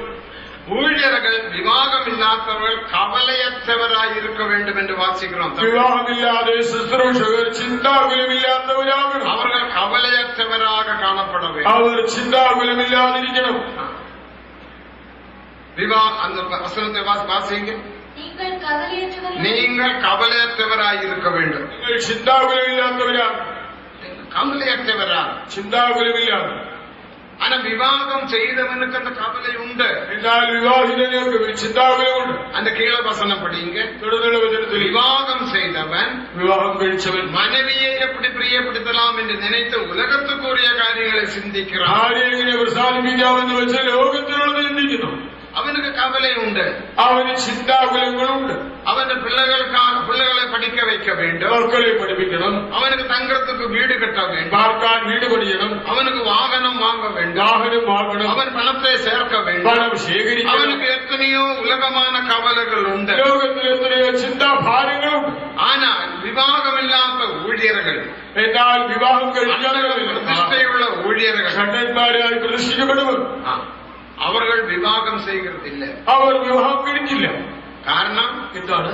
ஒன்றை கவலையற்றவராக இருக்க வேண்டும். ഒന്ന് ചിന്താകുലമില്ലാതെ 24 மணி நேரம் நான் கர்த்தரோட ஊழியம் செய்ய வேண்டும். 24 മണിക്കൂറും കർത്തൃ സേവ ചെയ്യണം. எனக்கு கிடைக்கிற பணம் முழுவதும் கர்த்தரோட ஊழியத்தில் செலவு பண்ண வேண்டும். എനിക്ക് കിട്ടുന്ന പണമെല്ലാം കർത്തൃ സേവയിൽ ചിലവിടണം. அது வேற ஒன்றுக்கு செலவு பண்ண எனக்கு மனதில்லை. മറ്റൊന്നിനായി ചിലവഴിക്കാൻ മനസ്സില്ല. கர்த்தரோட ஊழியத்துக்காக കർത്താവിന്റെ വേലയ്ക്കായി லேண்ட் வாங்க வேண்டும். വസ്തു വാങ്ങണം. ஊழியத்துக்காக വേലയ്ക്കായി கட்டடங்கள் கட்ட வேண்டும். ഇടങ്ങൾ പണിയണം. വേലയ്ക്ക് വേണ്ടി கட்டடங்கள் கட்டி பிரதிஷ்டை செய்த உடனே எங்களுக்கு மாற்றம் தான். കെട്ടിടങ്ങൾ പണിത് പ്രതിഷ്ഠിച്ചാൽ ഉടനെ ഞങ്ങളെ സ്ഥലം ஒரு நாளும் கூட அங்க தங்க விட மாட்டாங்க. ഒരു ദിവസം പോലും அதனால எங்களுக்கு எந்த விஷமமும் இல்லை. പക്ഷേ ഞങ്ങൾക്ക് വിഷമവുമില്ല. அதான் பிரதிஷ்டை. ഇതാണ് പ്രതിഷ്ഠ. தேவனுக்கு மகிமை. ദൈവത്തിന് മഹത്വം. லேண்ட் வாங்கும் போது വസ്തു വാങ്ങുന്നത് പോലെ கோடி கோடி கோடி கணக்குக்கு தான் இப்ப லேண்ட் வாங்குறோம். കോടിക്കണക്കിന് രൂപ ചെലവെടുത്താണ് വസ്തു വാങ്ങുന്നത്. ஆனா ஒரு கவலை இல்லை. വിഷമമില്ല. தேவனுக்கு மகிமை. ദൈവത്തിന് മഹത്വം. கவலையற்ற ஜீவியம் செய்யும்படிக்க ஊழியர்கள் விவாகம் இல்லாமல் ஜீவிக்க வேண்டும் என்று பரிசுத்த பவுல் மூலமாக அந்த சத்தியத்தை வெளிப்படுத்தினார். ചിന്താഭാരമില്ലാതെ ശുശ്രൂഷ ചെയ്യുവാനായിട്ട് വിശുദ്ധ പൗലോസിലൂടെ ആ സത്യം വെളിപ്പെടുത്തി. தேவனுக்கு மகிமை. ദൈവത്തിന് മഹത്വം. அவன் விவாகம் இல்லாதவன் தேவனை எப்படி பிரியப்படுத்தலாம் என்று நினைத்த தெய்வீகமான ദൈവികமான കാര്യങ്ങളിൽ അവൻ ഈടുപെടുகிறாൻ. വിവാഹം കഴിക്കാത്തവൻ ദൈവത്തെ എങ്ങനെ പ്രസാദിപ്പിക്കാമെന്ന് വെച്ച് കർത്താവിനുള്ളത് ചിന്തിക്കുന്നു. അതിനാൽ താൻ വിവാഹമില്ലാமல் ജീവിക്കണം. അതുകൊണ്ടാണ് ഞങ്ങൾ അവിവാഹിതരായി ജീവിക്കുന്നത്. പരിശുദ്ധ പൗൽ വിവാഹം ചെയ്യവില്ല. പൗലോസ് വിവാഹം കഴിച്ചിട്ടില്ല. ചിലരുടെ போதனை அவர் விவாகம் செய்தார் என்று. ചിലർ പറയുന്നത് താൻ വിവാഹം കഴിച്ചു. அவர் சொல்லுகிற வசனத்தை பாருங்கள். ഞാൻ പറഞ്ഞ വചനം നോക്ക്. 7-ാം അധികാരം 1-ാം വചനം, 7:1, 7-ാം അധികാരം 8-ാം വചനം, 7:8, 7-ാം അധികാരം 27-ാം വചനം, 7:27, 7-ാം അധികാരം 32-ാം വചനം, 7:32, 7-ാം അധികാരം 39-ാം വചനം. 7:39. இந்த 5 വചനത്തെ പഠിத்து ഈ பாருங்கள். 5 വചനങ്ങൾ വായിക്കും. அதில் 8-ാം വചനத்தை ഒന്ന് പഠിயுங்கள். 8-ാം വചനം വായിച്ചാൽ அவர் என்ன சொல்லுகிறார் என்று பாருங்கள். ഞാൻ ഇത് പറയുന്നത് നോക്കാം. கைப்பெண்களை குறித்தும் விவாகமாகாதவரை குறித்தும் அவர் சொல்லுகிறது என்னவென்றால், ജാഗമാരിയെ കുറിച്ച് വിധവമാരിയെ കുറിച്ച് പറയുന്നത് வாசி, വിവാഹമില്ലാത്തവர்களെയും കൈപ്പെൺകളെയും കുറിച്ച് விவாகம் இல்லாதவர்களை குறித்தும் கைப்பெண்களை குறித்தும் நான் சொல்லுகிறது என்னவென்றால், அவர்கள் என்னை போல இருந்து விட்டால் அவர்களுக்கு நலமாயிரும். அவன் என்னை போல பார்த்து கொண்டால் நன்று. விவாகமாகாதவரை பார்த்து சொல்லுகிறார், என்னை போல நீ இருந்து விட்டால் உனக்கு நலம். കല്യാണം കഴിക്കാത്തവരോട് പറയുകയാണ് എന്നെ പോലെ ജീവിക്കുന്നത് നല്ലത്. அப்ப பரிசுத்த பவுல் விவாகம் செய்தார். അപ്പോൾ കല്യാണം കഴിച്ചിട്ടുണ്ടോ? விவாகம் செய்யவில்லை. കല്യാണം കഴിച്ചിട്ടില്ല. தேவனுக்கு மகிமை. அது அந்த 5 வசனத்தை வீடுகளில் போய் படியுங்க. 5 വചനങ്ങൾ വീട്ടിൽ ചെന്ന് വായിക്കും. 7-ാം അധികാരം 1-ാം വചനം, 8-ാം വചനം, 27-ാം വചനം, 32-ാം വചനം, 39-ാം വചനം. 8, 27, 32, 39 വചനങ്ങൾ വീടുകളിൽ പോയി പഠിയുங்க. ഭവനങ്ങളിൽ ചെന്ന് വായിക്കും. വിവാഹമില്ലാത്ത ജീവിതം അവിവാഹിതരായ ഒരു മേന്മயான ജീവിതം, ഒരു ശ്രേഷ്ഠ ജീവിതം. வேதத்தில் பலரையும் பார்த்து தேவன் சொன்னார், நீ விவாகம் செய்ய வேண்டாம். ബൈബിളിൽ ചിലരോടൊക്കെ ദൈവം പറഞ്ഞു നീ വിവാഹം. அதே நேரத்தில் ஏதேன் தோட்டத்தில் ஆதாமுக்கு ஏவாளை ஆக்கி வைத்தது தேவாதி தேவன் தான். ഏദൻ തോട്ടത്തിൽ ആദാമിന് ഹവ്വായെ കൊടുത്തത് ദൈവാദി ദൈവം തന്നെ. முதலில் விவாகம் நடத்தி வைத்தது தேவாதி தேவன் தான். ആദ്യ വിവാഹം നടത്തി കൊടുത്തത് ദൈവാദി ദൈവം തന്നെയാണ്. தேவனுக்கு மகிமை. ദൈവത്തിന് മഹത്വം. ஆனா எரேமியா 16-ாம் அதிகாரம் 2-ாம் வசனத்தை வாசிக்கும்போது, യെരമ്യാവ് 16:2 அங்க என்ன வாசிக்கிறோம்? അവിടെ എന്ത് വായിക്കും? எரேமியாவை பார்த்து ஆண்டவர் சொல்லுகிறார், യെരമ്യാവിനോട് യഹോവ അരുളിച്ചെയ്തു, எரேமியாவே, இவ்விடத்தில் நீ விவாகம் செய்ய வேண்டாம். നീ ഈ സ്ഥലത്ത് ഒരു ഭാര്യയെ എടുക്കരുത്.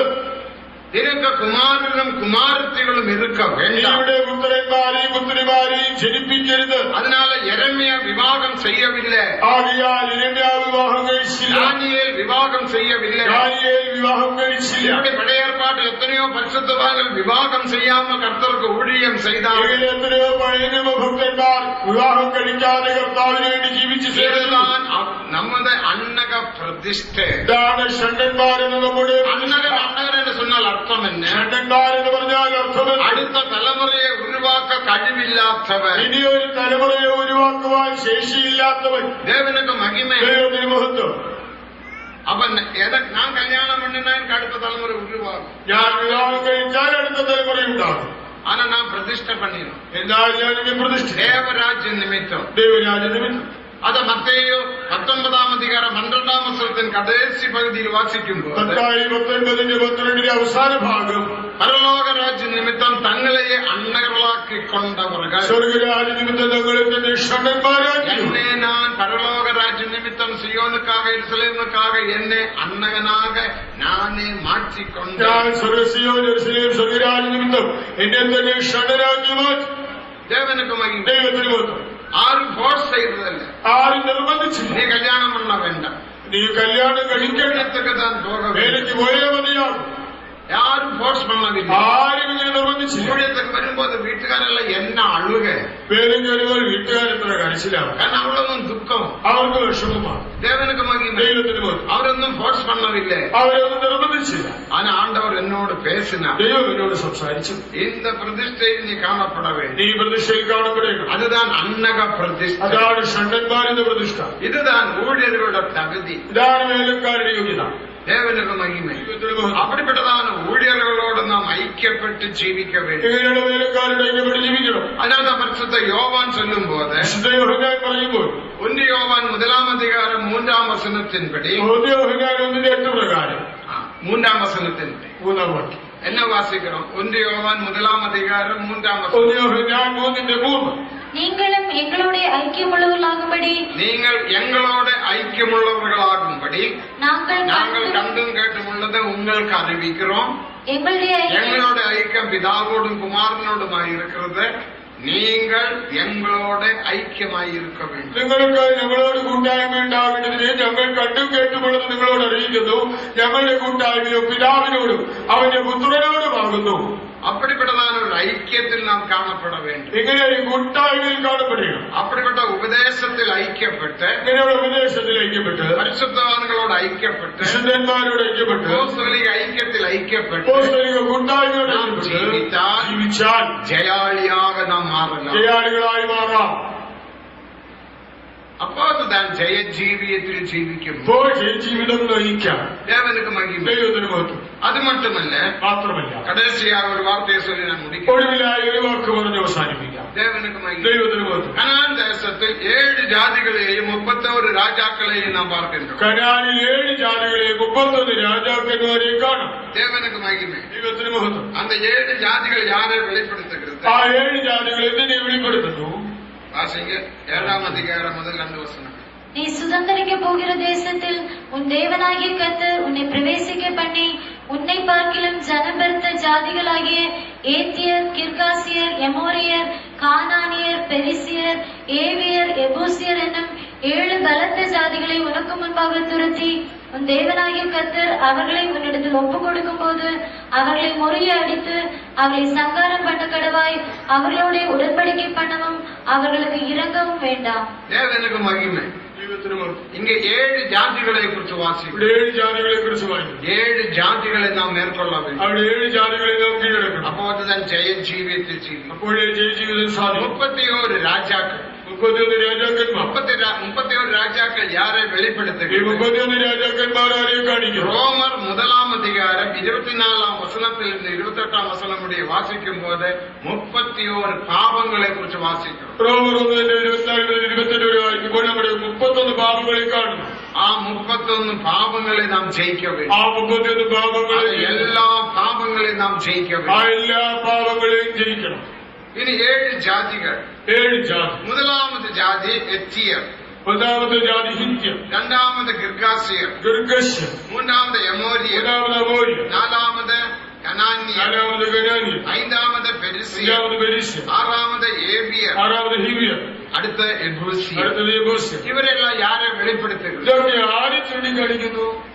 എത്തിയർ എന്ന് சொன்னால் ഇത്തരത്താൽ பயத்தின் ஆவியை வெளிப்படுത്തും. ഭയത്തിന്റെ ആത്മാവ്, பயத்தின் ஆவியை நாம் மேற்கொள்ள வேண்டும். ഭയത്തിന്റെ ആത്മാവിനെ നമ്മൾ அப்போஸ்தலிക ഉപദേശത്തിനാൽ, അപ്പോസ്തലിക ഉപദേശത്താൽ, അഭിഷേകത്തിനാൽ, അഭിഷേകത്താൽ, தேவ கிருபையினால் ദൈവകൃപയാൽ இந்த பயத்தின் ஆவியை நாம் மேற்கொள்ள முடியும். ഭീരുത്വത്തിന്റെ ആത്മാവിനെ ജയിക്കാം. രണ്ടാമത് ഗിർഗാസിയർ, അടുത്തത് ഗിർഗശ്യർ. അത് പിന്മാറ്റത്തെ വെളിപ്പെടുത്തും. അത് പിന്മാറ്റം. പിന്മാറ്റ ആവിയിലിருந்து നാം വിടുതല பெற வேண்டும். പിന്മാറ്റാത്മാവിൽ നിന്ന് വിടുതൽ പ്രാപിക്കും. பரிசுத்தவான்களோட ஐக்கியத்தில் இருந்தால் மட்டும்தான் பின்மாற்றத்திலிருந்து விடுதலை பெற முடியும். വിശുദ്ധന്മാരുടെ കൂട്ടായ്മയിൽ ജീവിച്ചാലേ പിന്മാറ്റത്തിൽ നിന്ന് വിടുതൽ ഉണ്ടാകും. ஊழியர்கள் அவரை கண்காணிப்பார்கள். ശുശ്രൂഷകരെ എപ്പോഴും നിരീക്ഷിക്കും. கூட்டத்துக்கு வராவிட்டால் ഒരു പ്രവാസം പ്രവർത്തിക്കുന്നില്ലെങ്കിൽ உடனே அவரை தேடி போவார்கள். അവരെ അന്വേഷിച്ചു പോകും. தேவனுக்கு மகிமை. ദൈവത്തിന് മഹത്വം. ഞാൻ പ്രായപ്പെട്ടവരെല്ലാം இருக்கும். ഞാൻ പ്രായപ്പെട്ടതിലുള്ളപ്പോൾ, சின்ன பிரதராய் இருக்கும், സഹോദരനായിരിക്കുമ്പോൾ, ஆறாவது கூட்டத்துக்கு வராவிட்டால், ആരെങ്കിലും മീറ്റിംഗിന് വന്നില്ലെങ്കിൽ, கூட்டம் முடித்த உடனே യോഗം കഴിഞ്ഞാലും அதே வெயிலில், ആ വെയിലത്ത്, மദ്ராஸ் வெயில், മദ്രാസിലെ சைக்கிள் எடுத்து സൈക്കിൾ എടുത്ത് அவரை தேடி போவார். അന്വേഷിച്ചു പോകും. ഞങ്ങളുടെ பெரிய സിസ്റ്റർ എന്നെ തിട്ടുവാங்க. അപ്പോൾ അവിടുത്തെ എന്റെ സിസ്റ്ററിന്റെ വഴക്ക് പറയും. കാരണം ഫോണില്ല. ഫോണില്ലല്ലോ. അപ്പൊ അവർ ഏൻ വരവില്ല? എന്തുകൊണ്ട് വന്നില്ല? ഇതിനാല വരവില്ല. എന്തുകൊണ്ടാണ്? എനിക്കത് അറിയാൻ വേണ്ടി എനിക്കതറിയണം. ഉടനെ സൈക്കിൾ എടുത്ത് പോയി ഉടനെ സൈക്കിൾ അവരെ തേടുവാർ. തന്നെ അന്വേഷിക്കും. തേടുന്ന ഇല്ല ബ്രദറെ, ഞാൻ വരലാം നനച്ച വരവില്ല. വരാമെന്ന് ഓർത്തതാ, പക്ഷെ വന്നില്ല. പിന്നെ അവർക്ക് മനസാക്ഷി കുത്ത തുടങ്ങി. തനിക്ക് പിന്നെ കുറ്റബോധം വരും. കാരണം இந்த വെയിലിൽ അവർ തേടി വന്നാല് ഈ കൊടും വെയിലത്ത് തേടി വന്നല്ലോ, പിന്നെ അവർ വരാമെന്ന് നിൽക്കാൻ മാറ്റം. പിന്നെ ഉണങ്ങുകയില്ല. ഇത് നീ പരിശുദ്ധവാന്കളുടെ ഐക്യത്തിൽ ഐക്യപ്പെട്ടാൽ, വിശുദ്ധന്മാരുടെ കൂട്ടായ്മയിലേക്ക് പിന്നെ തേടി തേടി വരുവാർ. അവർ നിങ്ങളെ അന്വേഷിച്ചു വരും. അതായത് ഐക്യത്തിനുള്ള മേന്മ. ഈ കൂട്ടായ്മയുടെ പ്രത്യേകത அப்படி பின்மாற்றத்தில் இருந்து விடுதலை பெற. ഈ പിന്മാറ്റത്തിൽ നിന്ന് വിടുതൽ പ്രാപിക്കാം. അടുത്ത മൂന്നാമത് എമോരിയർ. മൂന്നാമതായിട്ട് അമോരിയ, അത് വീൺ പേച്ചുകളെ വെളിപ്പെടുത്തി. വ്യർത്ഥ ഭാഷണം. അടുത്ത കനാന്യർ. കനാന്യം, താഴ്വാന ജീവിയം ചെയ്യുന്നവർ. അത് അധമമായ തരംതാണ ജീവിതം. ദേവനുക്ക് മഹിമ. ദൈവത്തിന് മഹത്വം. അടുത്തത് ഗിർഗസ്യർ. അടുത്തതായിട്ട് പെരിസ്യർ, പെരിസ്യർ. പാതുകാപ്പില്ലാത്ത ജീവിയം ചെയ്യുന്നവർ. ഒരു സുരക്ഷിതമല്ലാത്ത ജീവിതം അടുത്ത നയിക്കുന്നവർ. ഏവിയർ. അടുത്തതായി ആശ ഇച്ഛകളിൻപടി ജീവിക്കുന്നവർ. രാഗമോഹങ്ങളെ അനുസരിച്ച് ജീവിക്കുന്നവർ. അടുത്ത എബൂസിയർ. അടുത്തത് യബൂസ്, കുറ്റം കണ്ടുപിടിക്കുന്നവർ. കുറ്റം കണ്ടുപിടിക്കുന്ന ആത്മാവ്. ദേവനുക്ക് മഹിമ. ദൈവത്തിന് മഹത്വം. இப்படிப்பட்டதான ஆவிகளை நாம் மேற்கொள்ள வேண்டும். താപങ്ങളുടെ ആത്മാക്കളെ തോൽപ്പിക്കണം. எப்படி இந்த ஆவிகளை மேற்கொள்ள முடியும்? എങ്ങനെ നശിപ്പിക്കാം? அப்போஸ்தலிக உபதேசத்தினாலும் അപ്പോസ്തലിക ഉപദേശത്താൽ, தேவனுடைய அபிஷேகத்தினாலும் ദൈവത്തിന്റെ അഭിഷേകത്താൽ, தேவனுடைய கிருபையினால் ദൈവത്തിന്റെ இந்த കൃപയാൽ ஆவிகளை மேற்கொள்ள முடியும். ആത്മാക്കളെ ജയിക്കാം. அதுக்கு தான் பரிசுத்தவான்களுடைய ஐக்கியத்தில் நாம் ஐக்கியப்பட்டு ஜீவிக்க അതിന് வேண்டும். വിശുദ്ധന്മാരുടെ കൂട്ടായ്മ ആവശ്യം. அப்படி நாம் ஜீவிக்கும் போது ഇങ്ങനെ ജീവിക്കുമ്പോൾ ஜெயாலியாக மாற்றப்பட ജയാളികളാകാം. ஜெயாளிகளை சேர்க்கும்படி இயேசு மகிமையில் ജയാളികളെ ചേർക്കുവാൻ യേശു തേജസ്സിൽ വരുന്നു. ஜெய ஜீவியம் செய்யலாம். ജയജീവിതം നയിക്കാം. முதலாவது உன்னோட விசுவாசம் ஹிருதய விசுவாசமாயிருக்கும். ഒന്നാമത് വിശ്വാസം, ഹൃദയപൂർവ്വമുള്ള വിശ്വാസം. எந்த அளவுக்கு நீங்கள் மறிக்கிறீர்களோ அந்த அளவுக்கு ஜெயத்தில் ஜீவிக்கலாம். എത്രത്തോളം മരിക്കുന്നു അത്രത്തോളം ജയജീവിതം നയിക്കാം. மூன்றாவது அப்போஸ்தலிக உபதேசத்தில் ஐக்கியப்படணும்.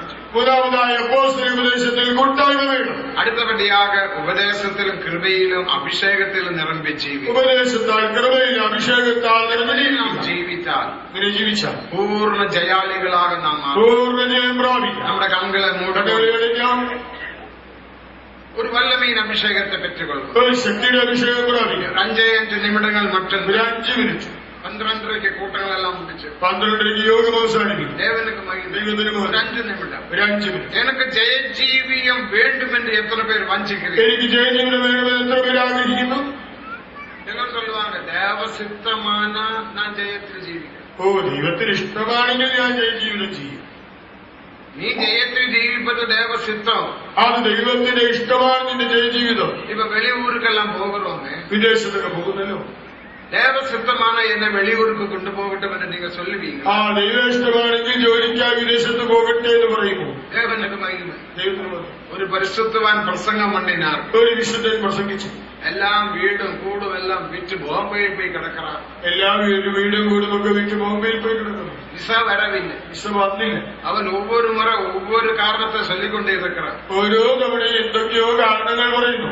தேவசித்தமான நான் போகட்டும் என்று சொல்லுவீங்களா? ദൈവ ഇഷ്ടമായാൽ പോയാൽ മതി എന്ന് പറയുമോ? தேவனுக்கு மகிமை. ദൈവത്തിന് മാത്രം. எப்படியாவது அந்நிய தேசத்தில் சென்று എങ്ങനെയെങ്കിലും വിദേശത്ത് പോകണം. எப்படியாவது கொஞ்சம் பணத்தை சம்பாதிக்க, എങ്ങനെയെങ്കിലും പണം സമ്പാദിച്ച് ஏதாவது ஒரு வசதி செய்ய வேண்டும். എങ്ങനെയൊക്കെ സൗകര്യങ്ങൾ ഉണ്ടാക്കണം. வாஞ்சேன். അതാണ് നിങ്ങളുടെ ആഗ്രഹം. இதேபோல ജയാളികളാக നാം മാറ്റപ്പെട്ട് ജയാളികളായി മാറും. കർത്തൻ മഹിമയിൽ വെളിപ്പെടുമ്പോൾ രാമദേശത്തിൽ വരുമ്പോൾ അവരോടുകൂടെ നിത്യരാജ്യത്തിൽ നാം പ്രവേശിക്കും. തന്നോടുകൂടെ നിത്യരാജ്യത്തിൽ പ്രവേശിക്കും. ജയിக்கிறവൻ യവനോ അവൻ എന്നോടുകൂടെ എൻ സിംഹാസനത്തിൽ ഇരിക്കാൻ ചെയ്യും. ജയിക്കുന്നവൻ എന്നോടുകൂടെ എന്റെ സിംഹാസനത്തിൽ ഇരിപ്പാൻ വരുന്നില്ല. അത് ഒരു 5 നിമിടങ്ങൾ മറ്റും. ഒരു 5 മിനിറ്റ്. എല്ലാവരും മുസ്ലിമാക എല്ലാവരും പൂർണ്ണമായി ഒരു സമർപ്പിക്കും. വല്ലമീൻ അഭിഷേകത്തെ ഒരു ശക്തിയുടെ അഭിഷേകം പ്രാപിക്കും. പാടലുകളെ പാടാൻ പോകുന്നത് പാട്ട് പാടുന്നില്ല.